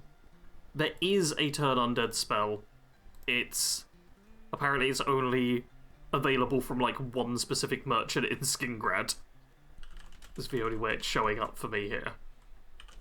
But yeah, it does technically exist in Conjuration. It's Conjuration. Yeah. Wow. Yep.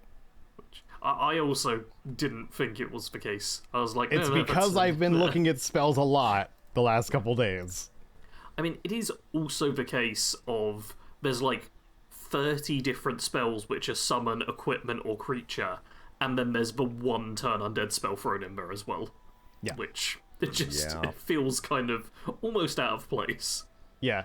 And this is before like Soul Trap got put into, the Conjuration school as well. Still don't know how I feel about the fact that they got rid of mysticism.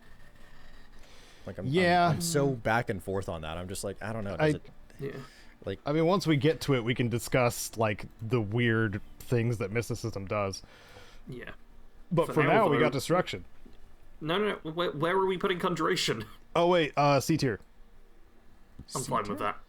I've got no opinions. I think the fact that you have to either exploit it or be playing on a higher difficulty than normal to make it like worth talking about is all we really need to say. I mean, you can summon punching bags. That's always fun. You do that. You can summon your own creatures and then soul trap them too. Oh yeah, you can. Yep. You can soul trap them. Yeah.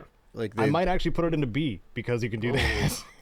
Oh, you're right about that. That's a reasonable option. I personally don't like the fact that, unlike most of the other skills, it's not like this reliable thing. It's just wacky and weird, and in my opinion, it feels kind of dumb. You don't want to summon monsters a very dumb skill and trap where you their need to do things Sarge? which don't feel right. Yeah, it's like, oh, I'm going to summon a little imp to go beside me, and then I use a different spell to soul trap it, and then I punch it a bunch, and it just... It's just like binding a demon, but you're putting him in a stone, like a Pokemon. It's the most immersion-breaking skill for me for so many of those reasons. All right. I don't like Conjuration. You don't want to be a Pokemon master, I get it. Yeah, if you guys want to put it in B, you're allowed to put it in B. I just want it known that I have issues with the skill. Okay, Will, what do you say, B or C? I'm going to top up my drink while you two decide that. I've had my say. I'm having a real hard time agreeing with the B on this, for the simple reason that... Okay, Conjuration is an entirely legitimate way to play the game, right? Yes. Yep. You have to consciously be like, I am not going to pick up a blade. I am going to sit here and summon creatures and just wait for them to do the whole job. And it extends the playtime so much. when you do that, because NPCs fight at such a slower pace than the player does. Yeah, I mean, I always kind of treated Conjuration as like like something to use alongside. Like even NPCs do that. Like, yeah, I you know, see they cast destruction spells at the same time as And like that- they summon a minion, and then either like summon a weapon to themselves or, you know, start casting ranged spells at you. I think, but that's like you're getting into the problem of like, oh, well, the minute that the player character engages, you realize that you can murderize things way faster and with impunity, and oh, I don't really need that summon at all, you know, because before long, very quickly, the game turns into, oh, I just blast everything dead instantaneously. So Yeah. it becomes a situation of like, if you really want to play with Conjuration and have it super mean anything as a combat skill, which is most of what it's meant as, clearly, it's like, we'll just don't do anything. Stand still, because if you start engaging, you're going to start blasting through the enemy way faster. And for that matter, Conjuration is not... It levels up based on the amount of magicka you use, not based on like what your summon does as well.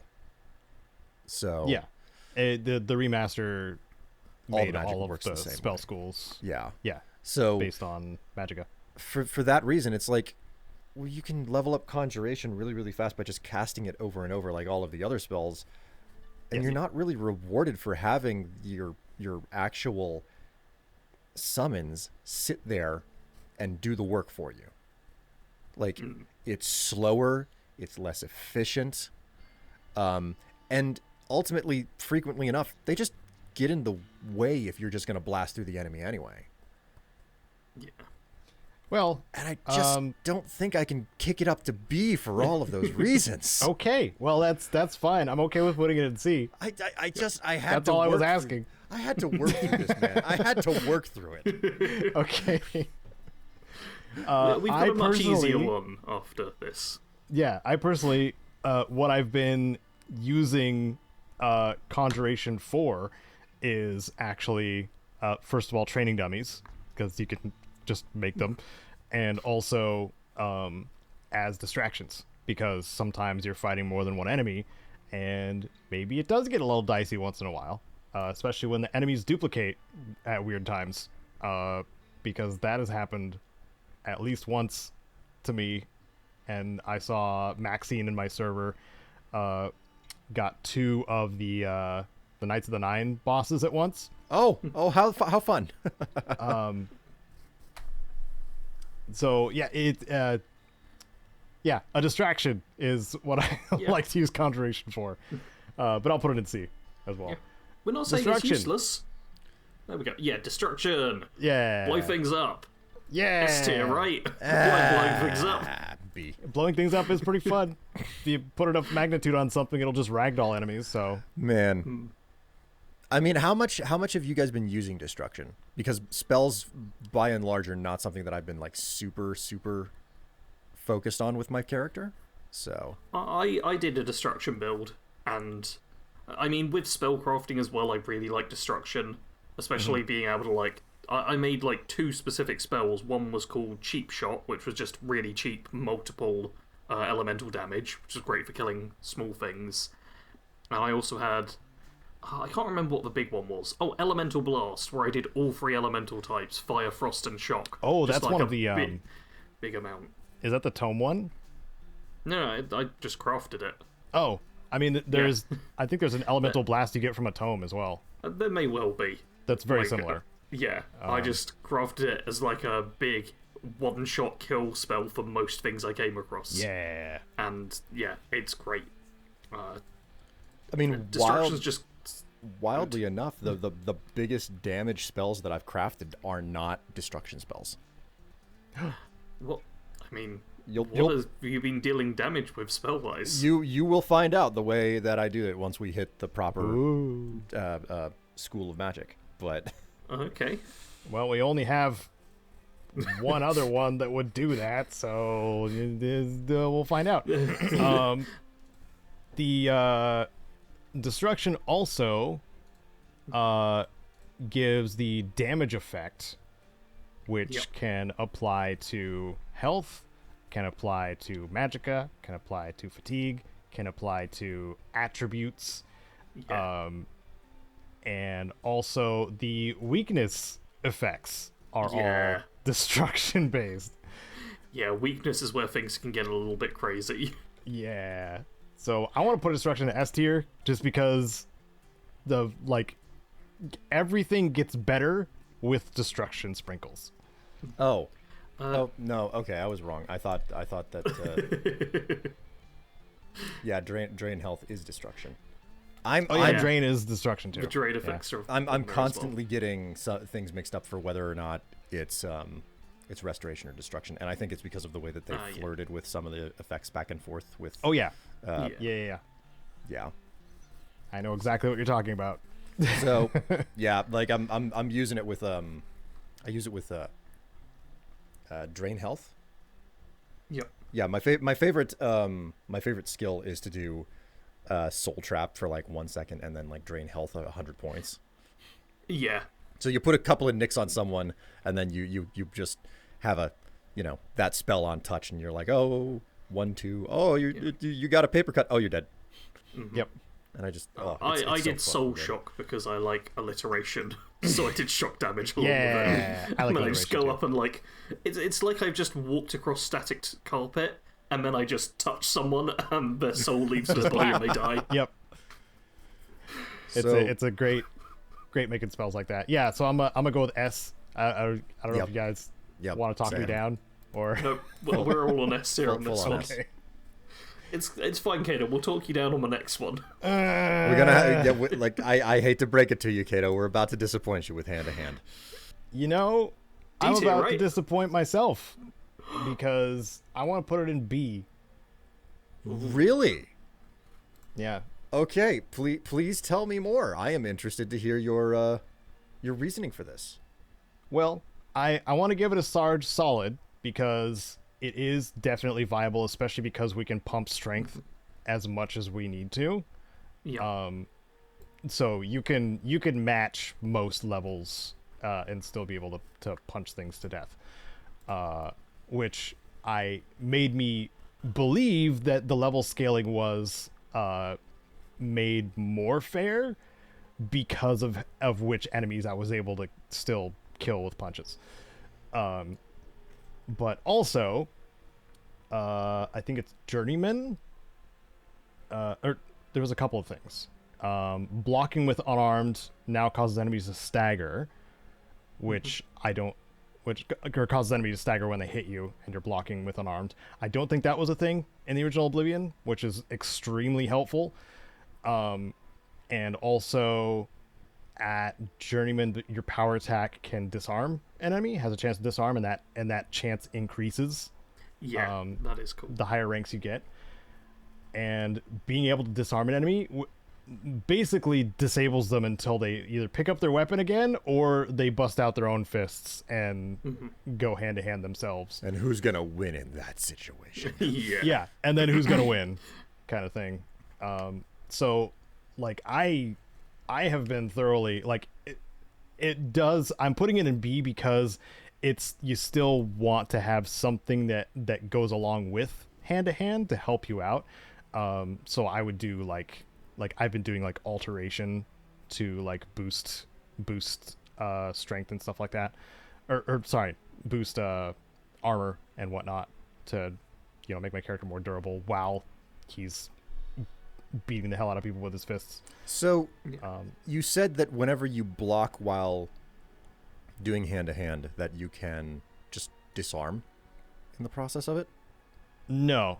I think it's an apprentice. You can cause enemies to stagger if they hit you while you're blocking, like you would with a shield or blocking with any weapon, because they used to just slice right through it.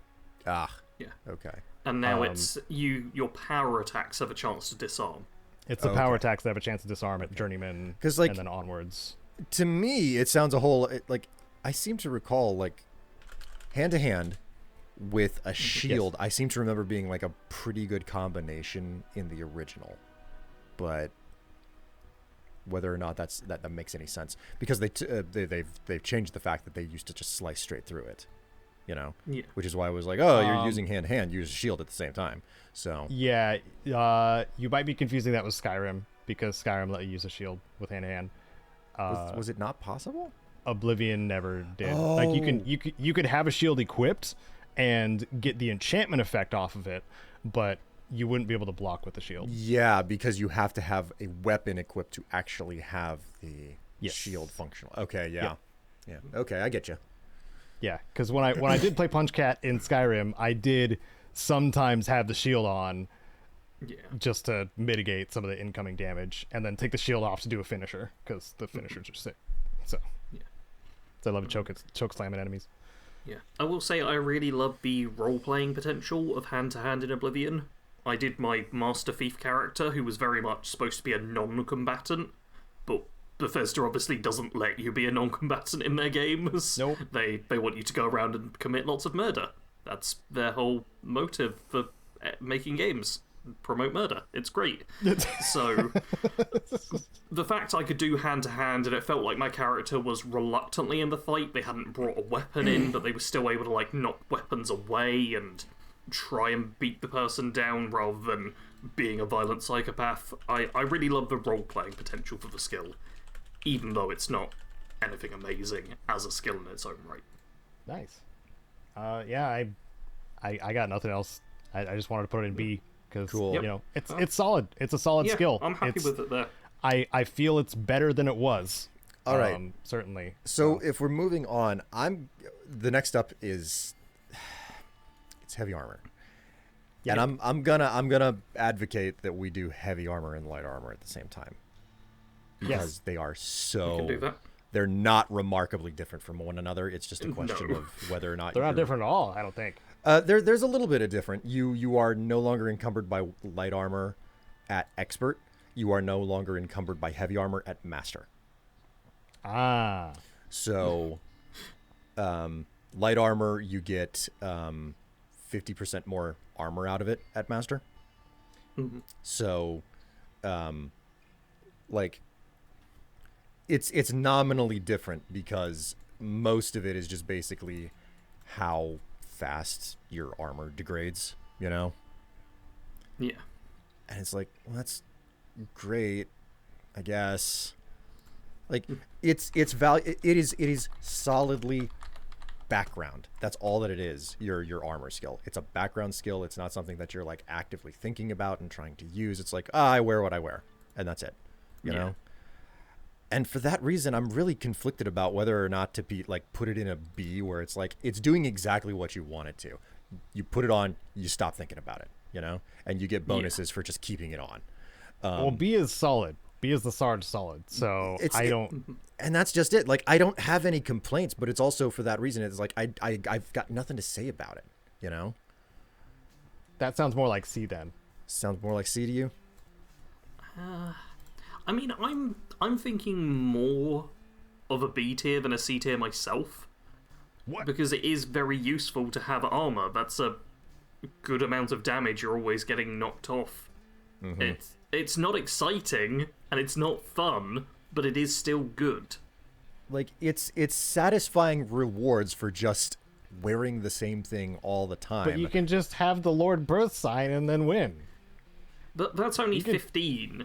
Like, that's got to stack you can with stack some it other with stuff. with a freaking ring that has shield on it. You can just max out shield potentially, and I think it is a case of Caedo, your character's like what, level 15 bazillion, right? So for you, armor has no purpose. Approximately. But for us scrubs who are like, man, I've just hit level 10. Wow, armor's actually really good for us. Because dude, he's got like 75% damage reflect. So it's like Listen, it's no he's like secret. the ultimate monk at this point. He can just walk into a room and just stand there and everything dies. No, what like your reflect spell is so impressive that you like walk into the Senate and someone delivers a cutting blow to you with their tongue, and then all of a sudden they fall over bleeding because they just ruined their entire political career. Yep. It just bounced right back on them. Yeah. Yeah. That's the funny part too, is because like they with one of the add-ons, like they added the like normal weapon reflect too, which is largely what I have. Oh my god. It's dumb. It's really dumb. Yeah. Yeah. I think both heavy and light armor are skills which essentially get worse the higher level you are, but are amazing like in the early to mid game. And because that's when you really need them. And like what is the mid game for like how long you play as well? How long do you play any one character? I feel like most of the characters that I've played in Oblivion, they last maybe halfway between early and mid game before I'm like, I got my fix. I'm gonna go on and like do something else, which makes them really great for those characters. And then with the really big characters, I'm like, I don't know that I care about this anymore. Or like I'm just gonna enchant a whole bunch of equipment with Chameleon so people don't see me anyway, So So you're both saying heavy and light B. Yeah. Is what I'm getting. Yeah. Yeah. I'd be happy with B tier. What is that? That's illusion, isn't it? Yep. That would be Illusion was the one sandwich between them. The weird skull shell thing. I love it because it's like a parasite in your mind because the illusion spells mess with the minds of people. So it's like in your this brain. little magic worm in it. You got brain worms. It's possibly my favorite of the logos. Like if we were doing this off of logos alone, this would be an S tier for me. But that's not the tier list we're doing. We're doing it off of the actual skill itself. It has charm S tier. I'm gonna be honest. I'm just kidding. Illusion for me is solidly A. Solidly A. Okay. I might agree with that. It's for the simple reason that it has 2 spells. Silence. It's got more than 2 spells. And Chameleon. Sorry to tell you this. Sarge, I fucking swear. Sorry, go on. It's silence and Chameleon. Paralyze is also in there, and that's really freaking powerful. And invisibility. Man, I'm so conflicted about invisibility because of how it's like, I went through a door, let me cast it again. Yeah. I just remember being max on speed, but I hadn't like gotten like super high level Chameleon yet, and I was doing a run where I did every Oblivion gate, where it was like, okay, do like the 25 that open at this moment, and then wait until the Oblivion crisis gets worse and there are 50 portals on the map. All right, time to close the other 25 portals. And I was running through so many Oblivion gates, and I was just like, oh god, every single time I have to go into a new place, it's the freaking illusion spell again. Oh god, I'm so sick of this. So I genuinely think the fact that Oblivion has so many load zones is what pushes Chameleon up to be better than invisibility. Yeah. But yeah, A tier as far as I'm concerned. Yeah. And I wasn't really being it's not S tier, but I wasn't being facetious with the charm spell because that can bypass persuasion completely. Yes. Yeah. Like I've always kind of enjoyed the persuasion minigame. I miss the fact that there is no persuasion minigame in Skyrim. I get the idea of just like, no, like we took it away. Now like there's a stat, and no, there isn't a stat in Skyrim, is there? I don't remember. Well, we'll get onto the whole speechcraft and that once we get there. But yeah, Charm does sort of override the need for that, which, if that was all Illusion did, it would feel like a real weird kind of skill. But I think Illusion has some of the best variety in what it can do. Like because it's got... You can legitimately play a very unique character by just focusing on Illusion, and that's what I love about it. Mm-hmm. Yeah, because we didn't even get into the rally and calm and what's the other one? Demoralize. Frenzy, command. Frenzy. Yeah, Frenzy. It's got a bunch of stuff. I do love the idea of a pure illusion character who paralyzes an enemy, frenzies another one to go hit them, and then just buffs the frenzied enemy until they kill their buddy. I mean, that's such a good thing to be able to do, though. That's just like, it's like, oh, look, your best friend. He's macking you around, man. Oh, what are you gonna do? It's just... Or if you combined it with conjuration and made a Daedroth, and you're just like, hey, rally. I mean, Caedo, we're not talking about conjuration anymore. Just let it die. It's done. You don't have to be a singular spell mage. You don't have to. Don't. It was a good try. I understand what you're doing. We've moved on.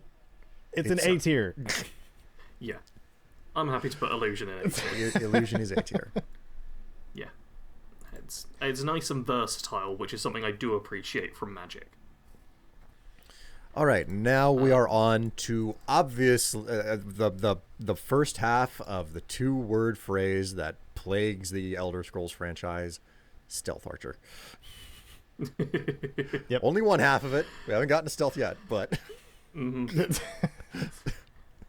Archer. Yep. Yeah, Marksman. It's really good. It's a thing. It's even better than it was. Again, just like a lot of the other combat skills, gotta glow up. I think, I don't know. I'm kind of in C tier for this, just for the simple reason that it's like, I did a sneak shot on someone. Now it's time to take out my blade, because they're running at me and they know exactly where I am, type thing. I can't just easily. I'm not playing. I mean, if you've got a good speed stat, then combat archers in this game are kind of ridiculous. Yeah, they can be. Good environmental awareness. You can just walk backwards while shooting constantly. I think my problem is that every single time I go into like a fort with marauders, I'm like, I don't know that arrows are really the right way to do. If I'm not slathering every single arrow in poison in some way, you know? Yeah. I also have an enchanted bow that's really strong. I mean, yeah, same. I will say I do think Marksman is... I kind of want to say worse. I also don't want to use the term worse, but I don't like Marksman as much as Blade and Blunt. Same. Like, okay. I think that bows in Oblivion just aren't quite as fun as they should be. Like, I think there's a reason that Skyrim really is the Stealth Archer game. And it's not that Stealth Archer is bad in Oblivion, it's objectively quite a good and strong way to play. But it's just... It's not got that feeling to it. Well, it just feels a bit basic and boring. And a major difference is the style, the slickness of archery in Skyrim, because you know at higher levels it's like, oh, I'm slowing down time, you know.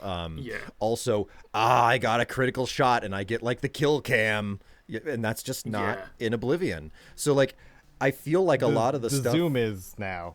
The zoom is in it? We do now have... Okay.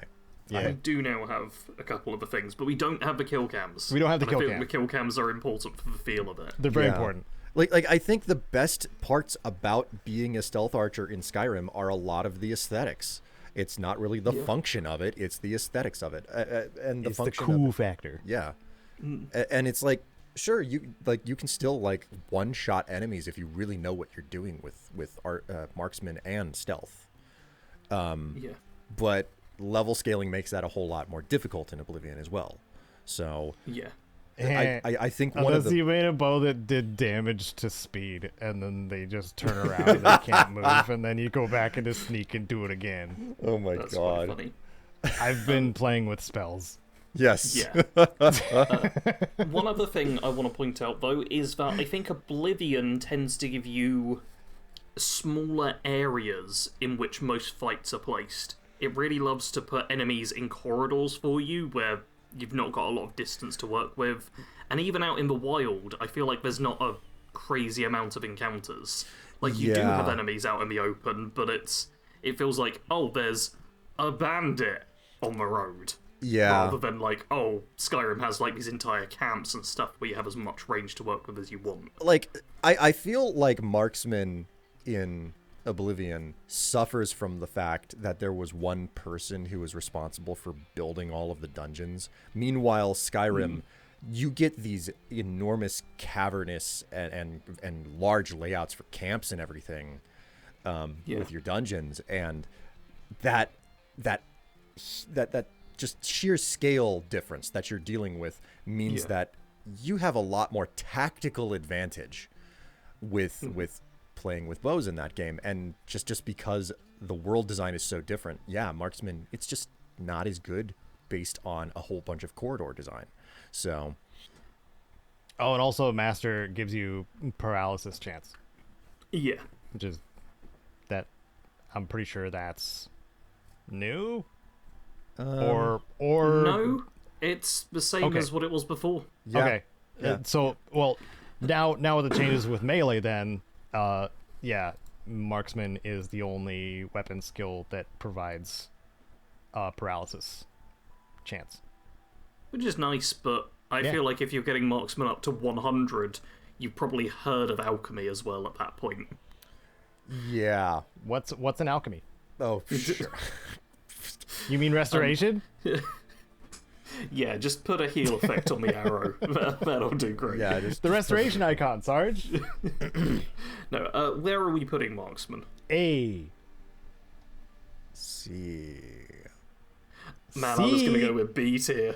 Oh my god. We're Okay, all well, let's split meet in the on middle. this one. Hey, that means I win. I'll split the difference. I'll be B. It's fine, Okay. I guess. Yeah.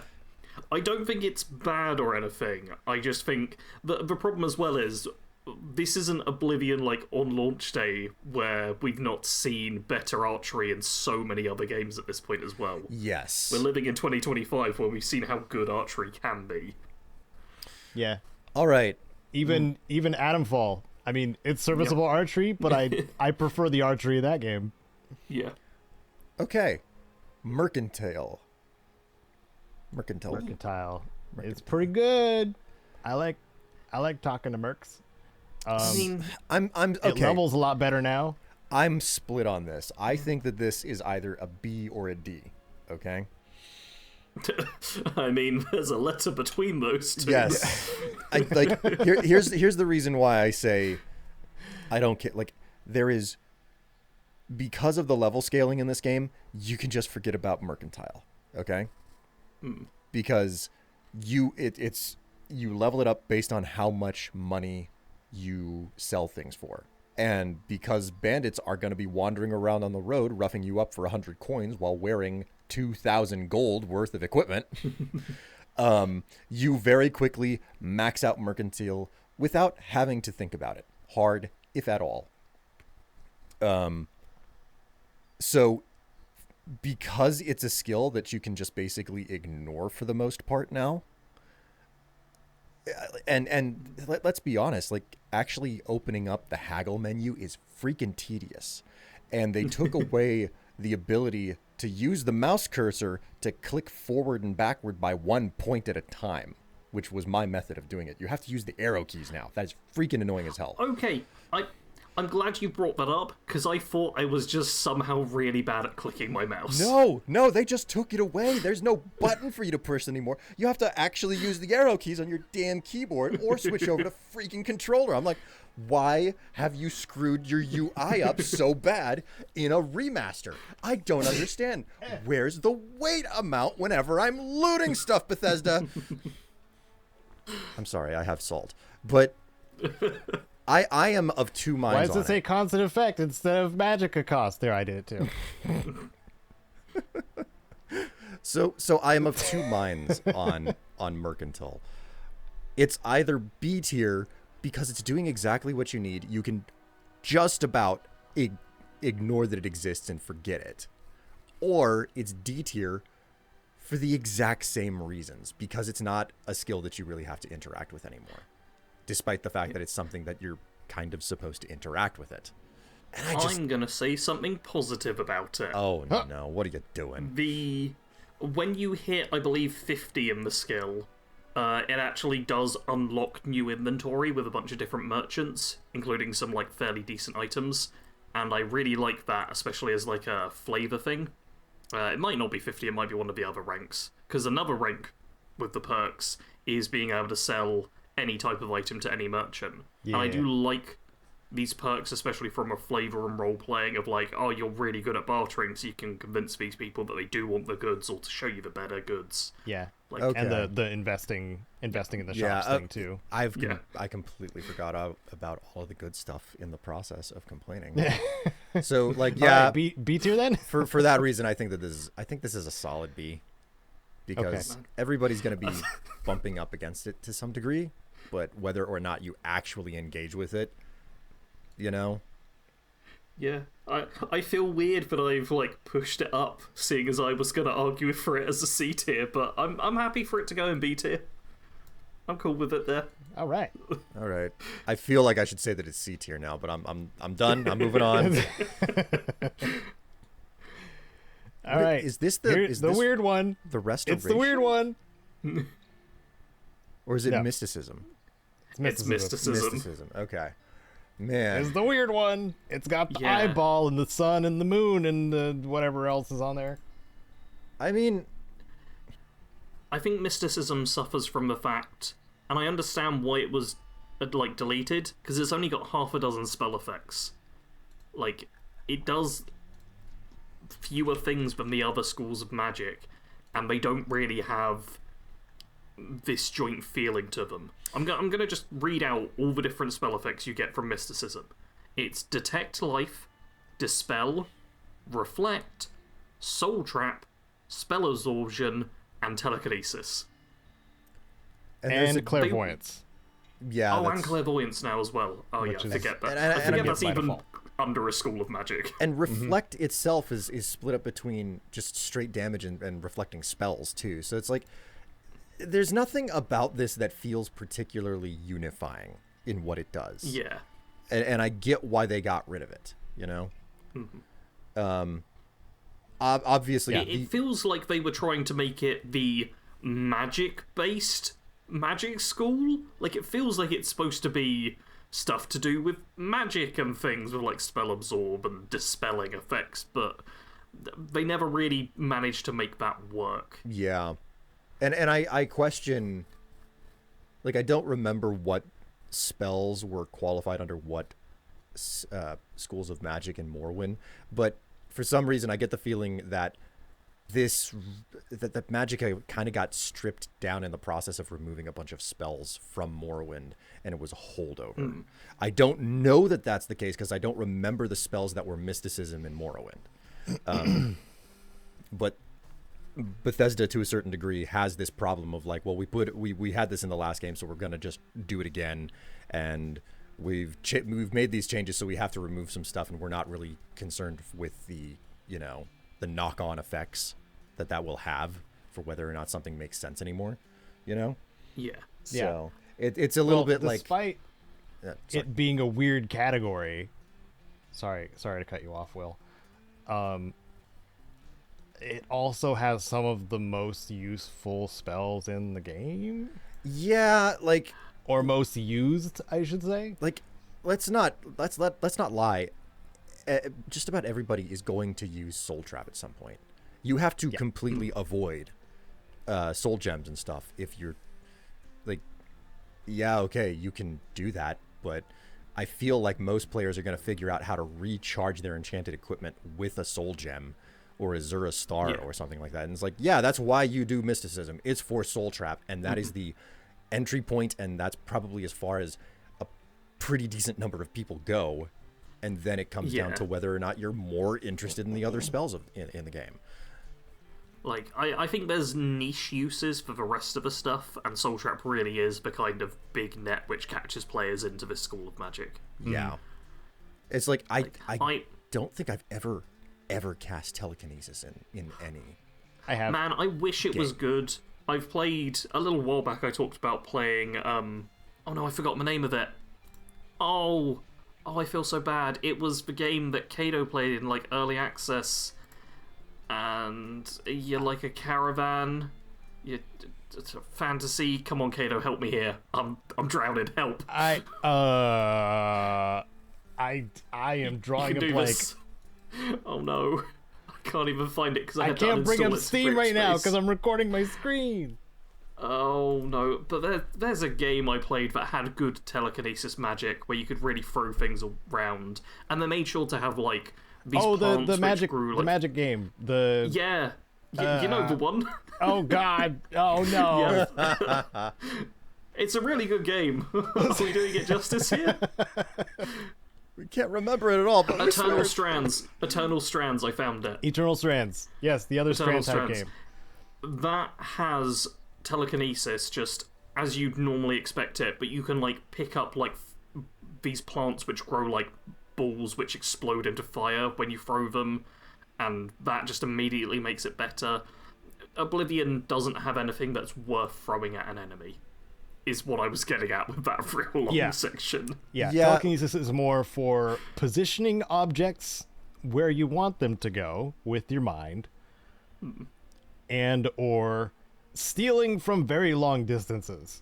Like, Yeah. I feel like they missed an enormous opportunity with telekinesis to not be like a physics-based mage, where it's like, because a big point of this game was originally was, oh, we put havoc physics into it, you know, so things can fly across the room, and I don't know if they can actually. I think they can harm you in this game if they get enough velocity and they weigh enough. Maybe. Can they? I mean, it's like the boulder traps and the swinging traps and like the log trap. It's like, are those doing damage because of the physics system, or are they doing damage because of something else? I don't know.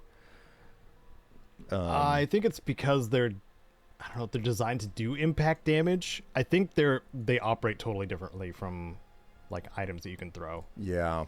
That's the feeling that I get. But like, I feel like it would have been possible to use telekinesis as like a pick something up and draw it to you and throw it at someone In offensive in an offensive way. kind of or you know, like, oh, I'm a mage and I don't use you know, shields, but I do know telekinesis, that I can pick up, you know, like a table or a chair or something, and I just hold it in front of the enemy and, you know, they'll smack that instead. Like, I feel like there's a lot of potential there, but it takes a whole lot of work to make that really work in a game. So Oh yeah, telekinesis is like conceptually one of the coolest effects. There's a reason why so many people pick it as like a superpower in those sort of discussions, because it is just so cool. Yeah. But making it actually good in a game it's a real challenge. Yeah. And Bethesda have not perhaps managed maybe that. a core mechanic in something like Eternal Strands that we definitely remember the name of Yep. without struggling. Shout out Eternal Strands. It's a great game. I Yeah. love it. But love it so much, but I can't remember what it's called. so I'm feeling C tier at best. C tier? Yeah. C tier, I'm because happy with C tier. you're picking it up for Soul Trap, and that's it. And without it, you wouldn't have your Soul Trap. So I like Dispel a lot, but okay. Dispel's kind of nice, but I feel like most people will forget Dispel exists I only a lot of the time. I only use it because like someone will be like, ah ha ha, I have drained your strength or something like that. You know, it's like, oh, I better get rid of that. Yeah. It's also the fact that those effects wear off. Like, you have to remember in the moment, often in the middle of a fight, oh yes, I can dispel this, rather than just being like, oh, just wait like 10 seconds or 30 seconds and then it's no longer an issue. Meanwhile, I've already got a shield spell on, and I don't want to get rid of that. Yeah. Yep. There's... But you can get rid of their shield spell.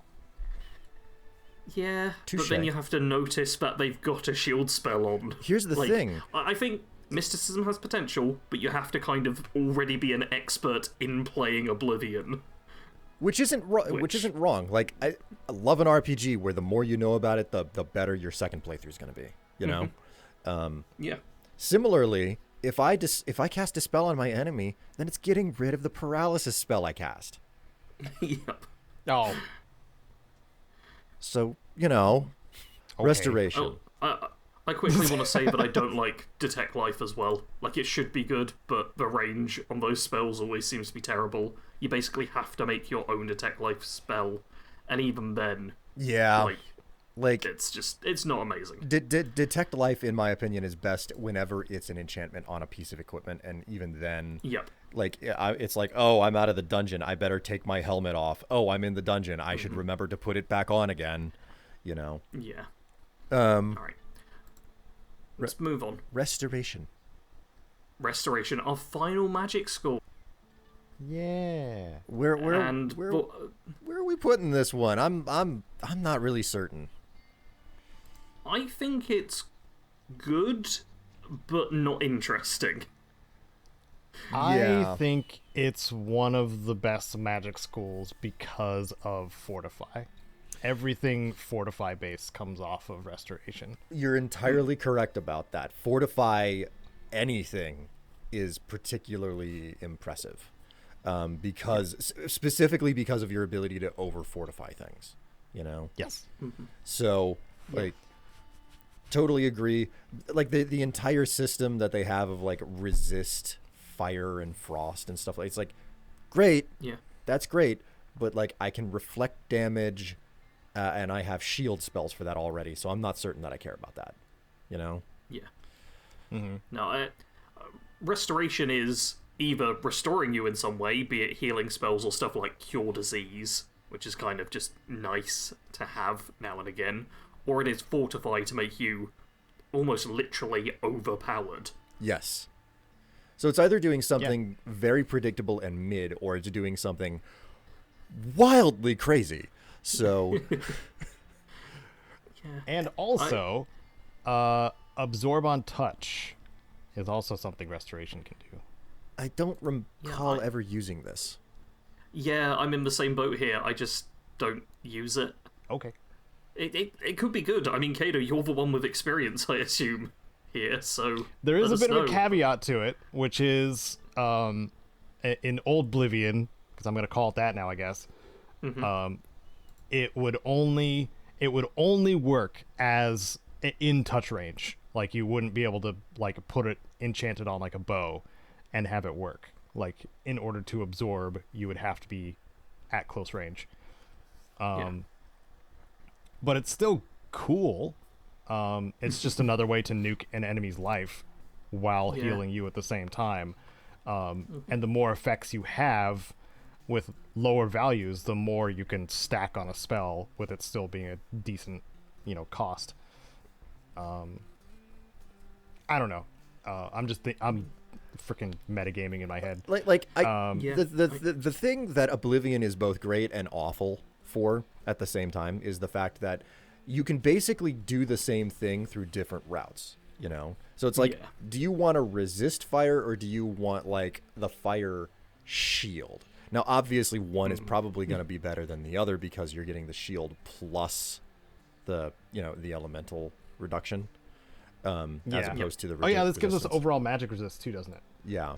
So it's like, it's great for the fact that it gives you all of these different routes, but then once you start delving into the math because it's a program, you're like, well, I can metagame my way to like which spells are really the ones that are powerful and that I should really spend my time on. So it's great for the reason that it gives you the options. It's kind of not great for the reason that you eventually figure out which options are really the only ones that you should bother with if you want to metagame. And I think if you play any game long enough, you end up metagaming.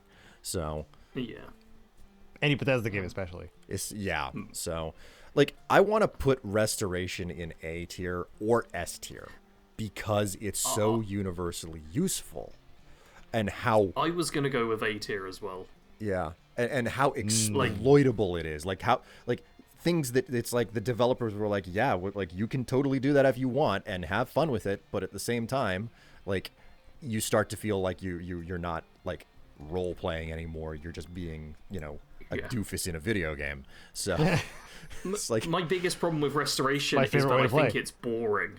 Yeah, I think it is the most boring of all the schools of magic. It doesn't. Like, it's really good. Like, everyone's gonna make use of it, but it's like, it doesn't really do anything fancy or flashy or cool, which all of the other skills of magic can do. It's like playing a white mage.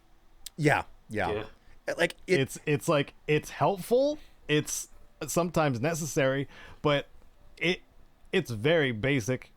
and that's just it. Like, if it wasn't for the fact that it is so robustly useful just for the healing alone, Yep.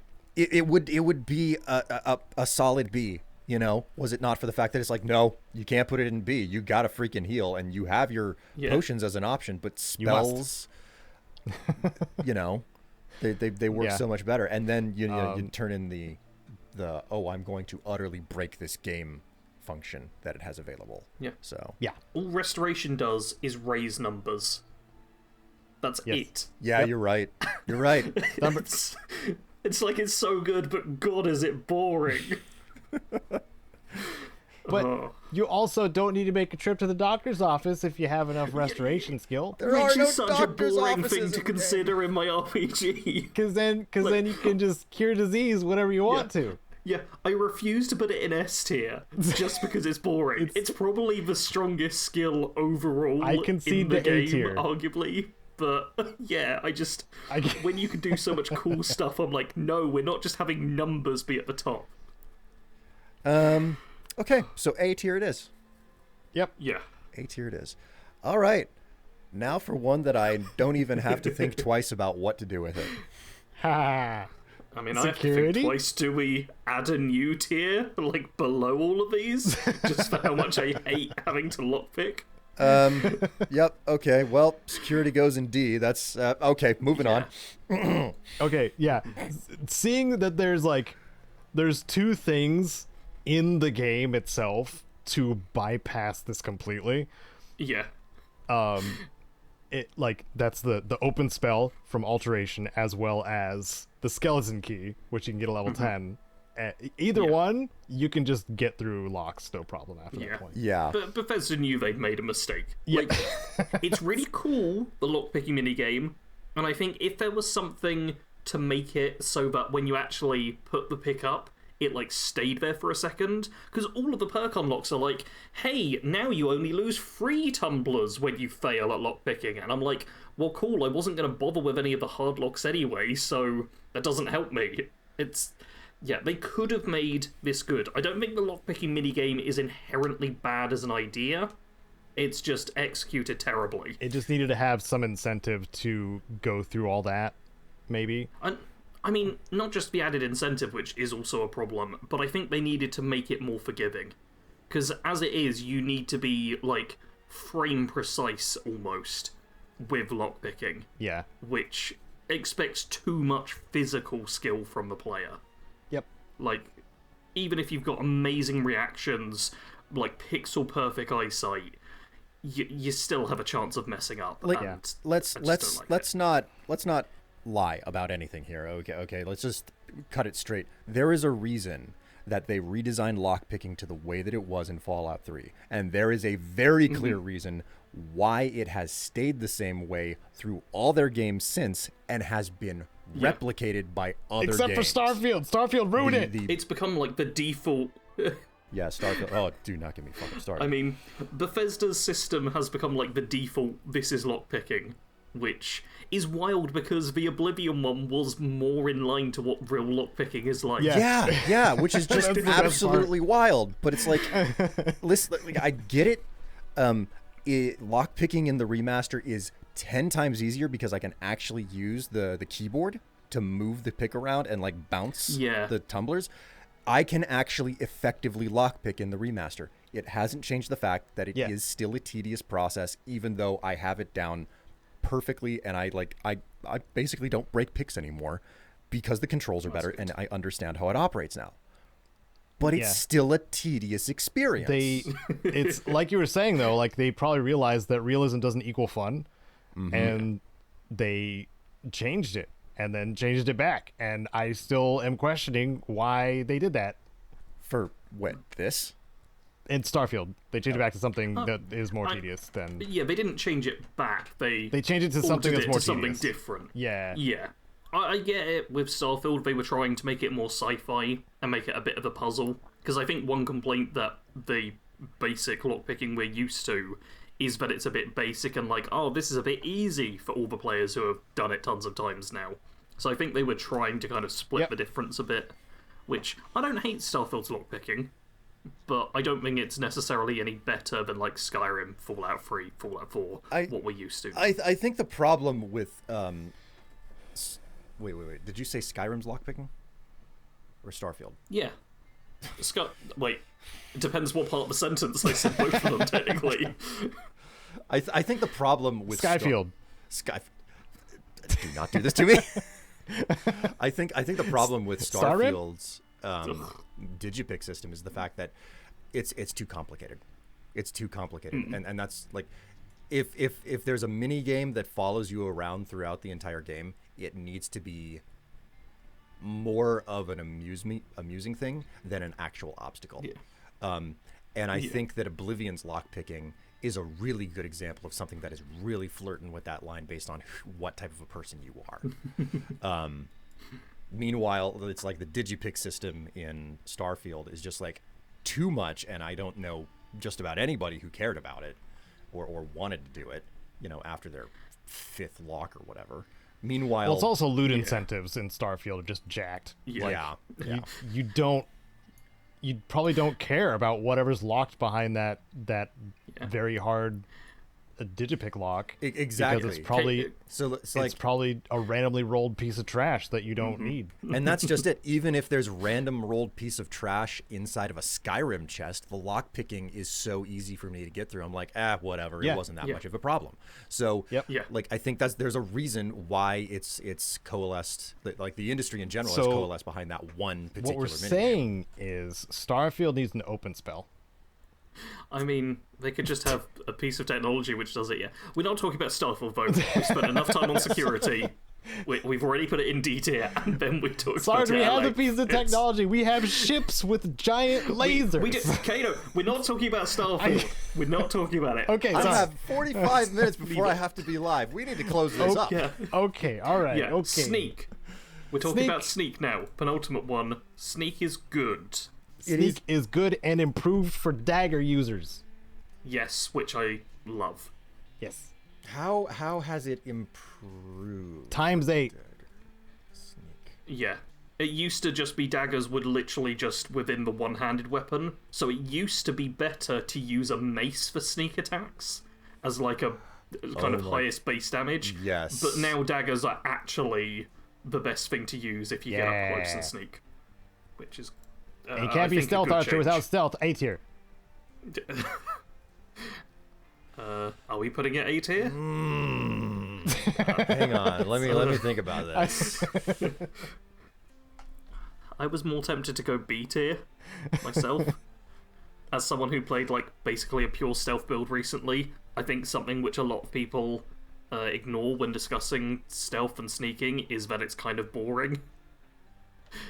You're just making yourself a lot slower to avoid detection, and Bethesda games don't have the best stealth systems, so you're avoiding detection and then suddenly someone just spots you, and there wasn't much you could do about it. Yeah. It's kind of a problem. Until you get sneak ridiculously high, and then you're standing in front of people, and they just can't spot you. Like, I mean, yeah, I guess. I don't know. I don't know when I'm gonna play through an actual sneak build because I haven't really done enough of it to feel the effects of sneak now. But yeah. I don't know enough about it to really judge. I kind of want to put it on a B and just be done with it, because I don't have a good answer for it. I got too excited, so we can put it in B. Okay, B it is. It's B not it is. bad. Remember, everyone, like, C is still okay. For anyone in the comments who's like, why are you being so mean to stealth? I love stealth. Like, Yeah. B is still good. It's just not amazing. B is bad company solid. Let's just move on to Speechcraft. Okay. Which is D. D. Yeah, it's obviously D. Yeah, it sucks. Like, Like, even for someone like me who's like, no, I like the freaking speech minigame, it's still not great. That's just like, I like it because it's a unique and entertaining little minigame, and that's about it, Which And they did improve too with the color coding too. You see, I didn't even need the color coding. It was so Yeah. it's so blatantly obvious what to do with it once you figure it out. But it is nice that it's there. Yeah. So yeah. I mean, I personally don't actually like the persuasion minigame, but I like that they put in a persuasion minigame. yeah, that's I probably appreciate the fact that they did something and tried to do something. because like but I find it boring. Persuasion in Morrowind was so bizarre that I had to look up a very detailed guide about how you do it. Because it's just a text box, and you click. You just on, click a lot. Yeah. You click things, and it like, I just pissed people off so badly with it. I was like, I don't understand what I'm doing and what I'm trying. It's to how get you done. can get him to attack you without alerting the guards. Yeah, but like I couldn't understand it for the life of me how the hell to do that. So I was like, I guess this just doesn't make sense to me. And then like this persuasion, like the little cheese wheel made lots of sense in Oblivion. So. And then they just were like, oh, people don't really use that. We're not even going to bother with it in Skyrim. And I'm like, okay, like that's fine. That's fair. I totally get it.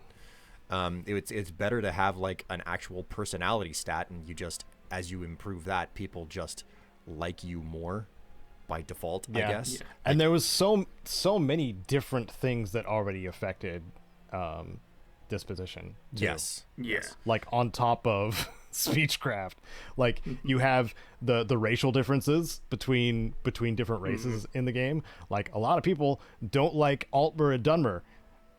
Yeah. Historically makes sense. I wonder why that could be. Like so like there's that, and there's also like your fame and infamy. Like if your infamy is at a decently high amount, like some people will treat you, negatively because they get that vibe off of you. Like, well, I mean, like so many other systems are already there. That's one of the complaints about Oblivion. It's like, man, I'm the hero. I saved everything, and they're like, oh, I used to respect you, but you have 2 infamy now. You 150 point honor person. And or you could just like approach somebody with your weapon drawn, and they're just like, "What's wrong with you?" To this day, I regret that they didn't put voice lines in Oblivion for whenever you run around naked. Because in Morrowind, they'll be like, oh, you're a nudist. I'm not talking to you. Put some clothes on. Yeah, they do that in Skyrim too, I believe. At least in Whiterun. Oh, man. Yeah, I it's don't funny. run around naked all that much, so... There's an achievement in Kingdoms of Amalur Reckoning for talking to someone while naked. Yeah. And it's my favourite achievement in the game. Great game. Shout out to Kingdoms of Amalur and Yeah. the re-reckoning version. Yep. Yeah. I wish I could enjoy them. I wish I could. Well, why don't you just enjoy them? Have you considered that? I've Just enjoying them? Maybe? believe me. Just enjoy things, Will. Believe me, I've tried. But I have too much piss and vinegar. It is no. impossible. Oh. No, Wait, why? My problem with the games was the fact that I'm very much from the perspective of, the Elder Scrolls and everything, where it's like, oh, I took out my weapon. If I hit the button, then I just swing. And then I get into Kingdom Come Deliverance is what I was thinking. Oh, no. Oh. Different. Totally different. Totally different. Totally My different game. God, jeez. Never mind. That's my faux pas. No, Kingdoms of Amalur was good as far as I got into it, and then something distracted me. So Yeah. One of the most fun fantasy combat systems. Yeah.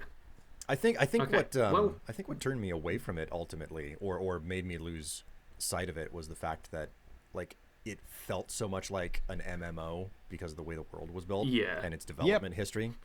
And then I was like, I felt overwhelmed, like I had to do all of the MMO side quests, and then I found out that I tumbled down the rabbit hole of doing a bunch of side quests, only to realize later that I was doing repeatable side quests. Because I would play it for a little bit. That's a pretty normal feeling. I would play it for a little bit, and I would be like, cool, that was fun, and then I put it down, and then I'd come back to it and forget that I had done those quests, and I would do them again. And eventually I remembered I had done the quest so many times over, and I was just doing a bunch of repeatables. Yeah. Well, we've got our tier list, and this is definitely taken up probably the whole time for our podcast. So, why don't we go over what our scores are, our final scores? We don't really do that very often, I don't think. So as in often the as we S should. tier, no. We'll do this bottom up, bottom Okay. to the top. Yep. Okay, so All at right. the bottom we have armorer, athleticism, security, and speechcraft. I agree with Yes. that. That makes sense Yep. to me. We don't like walking, talking, and having to fix stuff. It's all just it's boring, busy work is the bottom tier. Yeah, we just stay indoors and play Oblivion. Oh, you mean you're talking about Oblivion skills? Yeah. Okay. And then for tier C, we have athletics, block, conjuration, and Acrobatics. oh my god. Yes, acrobatics. Yep. Acrobatics. He's jumping on the block, ball. Acrobatics, block, conjuration, and mysticism, which is like, Yeah. that's a pretty odd mishmash of abilities that are just like I'm not Yeah. really certain how we're supposed to make use of those super effectively. They're okay, They're okay. Yeah. But you have to dedicate to them in but some they could be particular way. better. Yeah, they could be better. Yeah. Like, if you're not actively thinking about them, this feels like the skills that you will just kind of forget exist. Yes. Yes. And then we've got B. Good solid skills that, Yeah. you know, you're either dedicating to them or they're doing exactly what they need and nothing else. Which is hand-to-hand, heavy armor, light armor, marksman, mercantile, and sneak. So Yeah. it's like, All solid ones. yeah. Like, just- nothing, not a bad word to say about them as long as you didn't listen to all the bad words we said about them. Exactly, precisely. You know, Yeah. we didn't say anything bad about marksman, nothing relating to level design. No, nothing. Nope. Nope.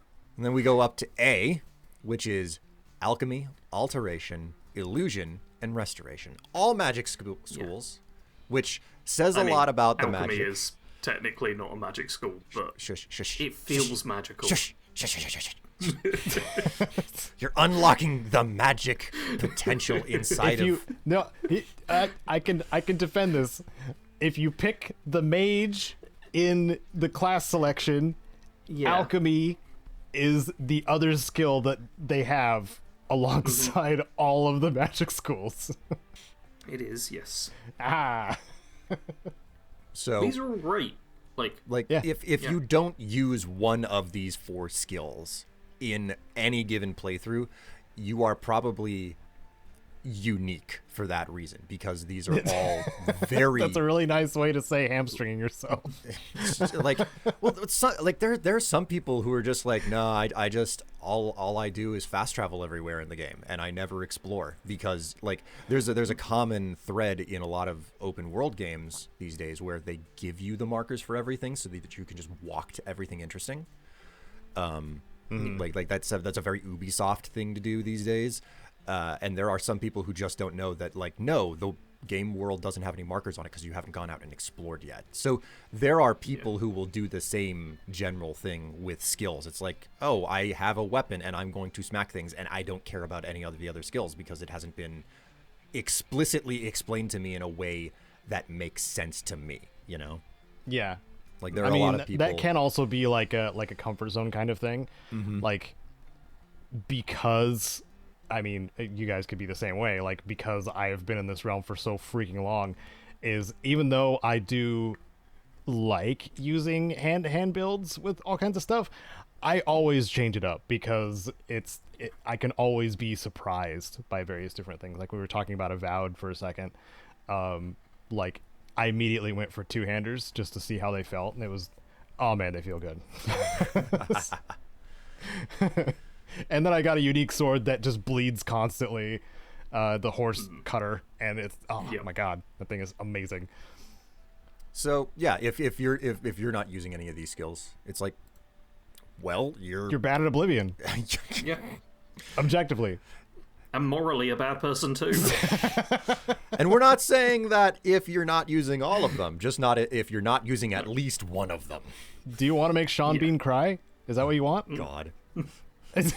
I'm antagonizing everybody listening. Yep. I'm sorry. All right. Okay. And Finally, we have our S tier ones. which is blade, blunt, and destruction, which is really the bread and butter of a combat-driven game. You know? Yeah. Yeah. Like it's your ability to slash, smash, and burn. Yeah. I pointed out earlier, Bethesda just wants us all to be psychopaths killing everything we see, and Yeah. this tier list reflects They that. they The That's the definitely tier very is- best skills. followed through. S tier is the only conflict resolution you need. Yeah. That's what it is. All right. And that's our tier list. Yeah. Yeah. Yeah. We did it, guys. We did it, gang. We Look look at us. forward to all of your critiques. Make certain to use the comment section. Like, comment, subscribe, but most importantly, comment with an entire paragraph-long essay on why the things that you like belong on the tiers that they do, and also what we've done wrong, okay? We want to feed that algorithm, people. We got to get this podcast going somewhere where the algorithm in YouTube is like, these people deserve extra money and views. Yes, we must have a sponsorship from Squarespace or something. I don't know what it is these days. Now, I would like multiple paragraphs, but also if you use James Earl Jones's voice as Darth Vader to make your answer, I will ban you. Just as a heads up. Just a little callback. But also, did you have time to do a what are we doing playing thing? Yeah, just enough if we keep it to like 5. Okay, cool. Yeah. So what are you doing, Will? What are you playing? What are you streaming? I'm doing Oblivion, and I'm about to turn around and do the arena as I stream after finishing this. Everybody will be able to watch my VOD if they're really interested in that over on my main channel. At Will Strife is my channel on Will be linked below. But other than that, like I've been spending a lot of time with Abiotic Factor with friends. Because they are rolling up on their 1.0 release sometime this summer here, 2025. So just in case anybody missed it, what's Abiotic Factor? Abiotic Factor is basically the story of you're in a lab, there is an accident, get out of the lab. Oh, every single exit you try to find is blocked. Find another exit. Another way to put it is you are one of the surviving scientists in Half-Life. That's your goal. You're not Gordon Freeman. You're not the hero of the first-person shooter. You're just trying to escape the lab. So you're just a guy. Yep. And if you know anything about SCP, it is strongly based off of that background. And there's a whole bunch of like, really weird creatures and beings that they're like keeping in containment that's like loose in the facility that makes the adventure fun. So it is a respectable mimic of the SCP concept, if you know what that is. If you don't know what that is, don't worry, it doesn't matter. You'll understand it if you go into the super game. Creepy pianos. Yes, super creepy pianos, which I'm certain there is actually a super creepy piano in the SCP files. So Mario 64 has one. So no. We call that like a traumatizing event in childhood. Okay. Walking up to the piano and oh my god. I was never able to wear those pants again. Childhood jump scares, man. Yep. So yeah, Abiotic Factor and Oblivion, both great games. Nice. Caedo, can you briefly tell us what you've been doing? Oh no. Well, I know I've been like flexing my brain a little bit on the amount of spell knowledge I have, because that's all I've been kind of ingesting when it comes to Oblivion. So I have been in the process of making a spell making guide for Oblivion Remastered. And after I got to about 3 pages worth of information and bulleted lists, now I'm at 5 pages. After I got to that point, I was like, well, I'm probably just going to make an ultimate magic guide because that's what this calls for. So this is going to be the second ultimate guide on my channel once it is done. If it gets done, I hope it gets done. I'm very bad at deadlines and doing things ever. Don't worry, but Caedo. I have so much written down already that I feel like I can follow through because of the amount of time I've spent, and because I'm making sure that I don't beat the game and don't lose steam this time. So that's what you can look forward to. Been playing around with the spell making, and the Doomstones guide happened also like a week ago, I think. I think it was last week. And that's kind of what set me on this path to begin with, is because the Doomstones give you greater powers, and greater powers also add to your spell lists without any requirements besides having them. So really, it's busted. It I is did so not know broken, that. dude. That is such a valuable thing to know. That is why I expanded so far into just magic. You gotta love how expansive it is in this game. Yeah, my mind is leaking. So that is mainly what I've been doing on my off time. When I'm not doing this, I started up another Valheim server. If you want to join it, I have the deets over on my Discord, which can be, found below and stuff like that. You get the custom title. Where is it? Reaction roll for Valheim, and you'll be able to see it and get all the details if you want to join. It is a fire hazard world, which is a lot of fun.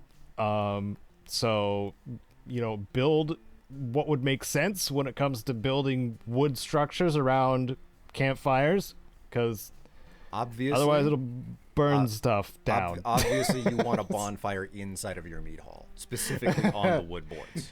Oh, man. Yeah, we haven't gotten to bonfires yet, but I'm sure that would be a mess. Yeah, it's been me and the Union mainly.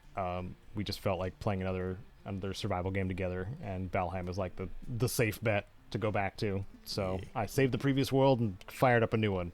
So that's what we've been doing. And this other game? Nice. Death Roads Tournament. It is a Mad Max inspired card-based car battler game. Oh. Oh. So it's where you race from one side of the post-apoc US to the other, and it's got roguelike elements. It's pretty fun. It's pretty cool.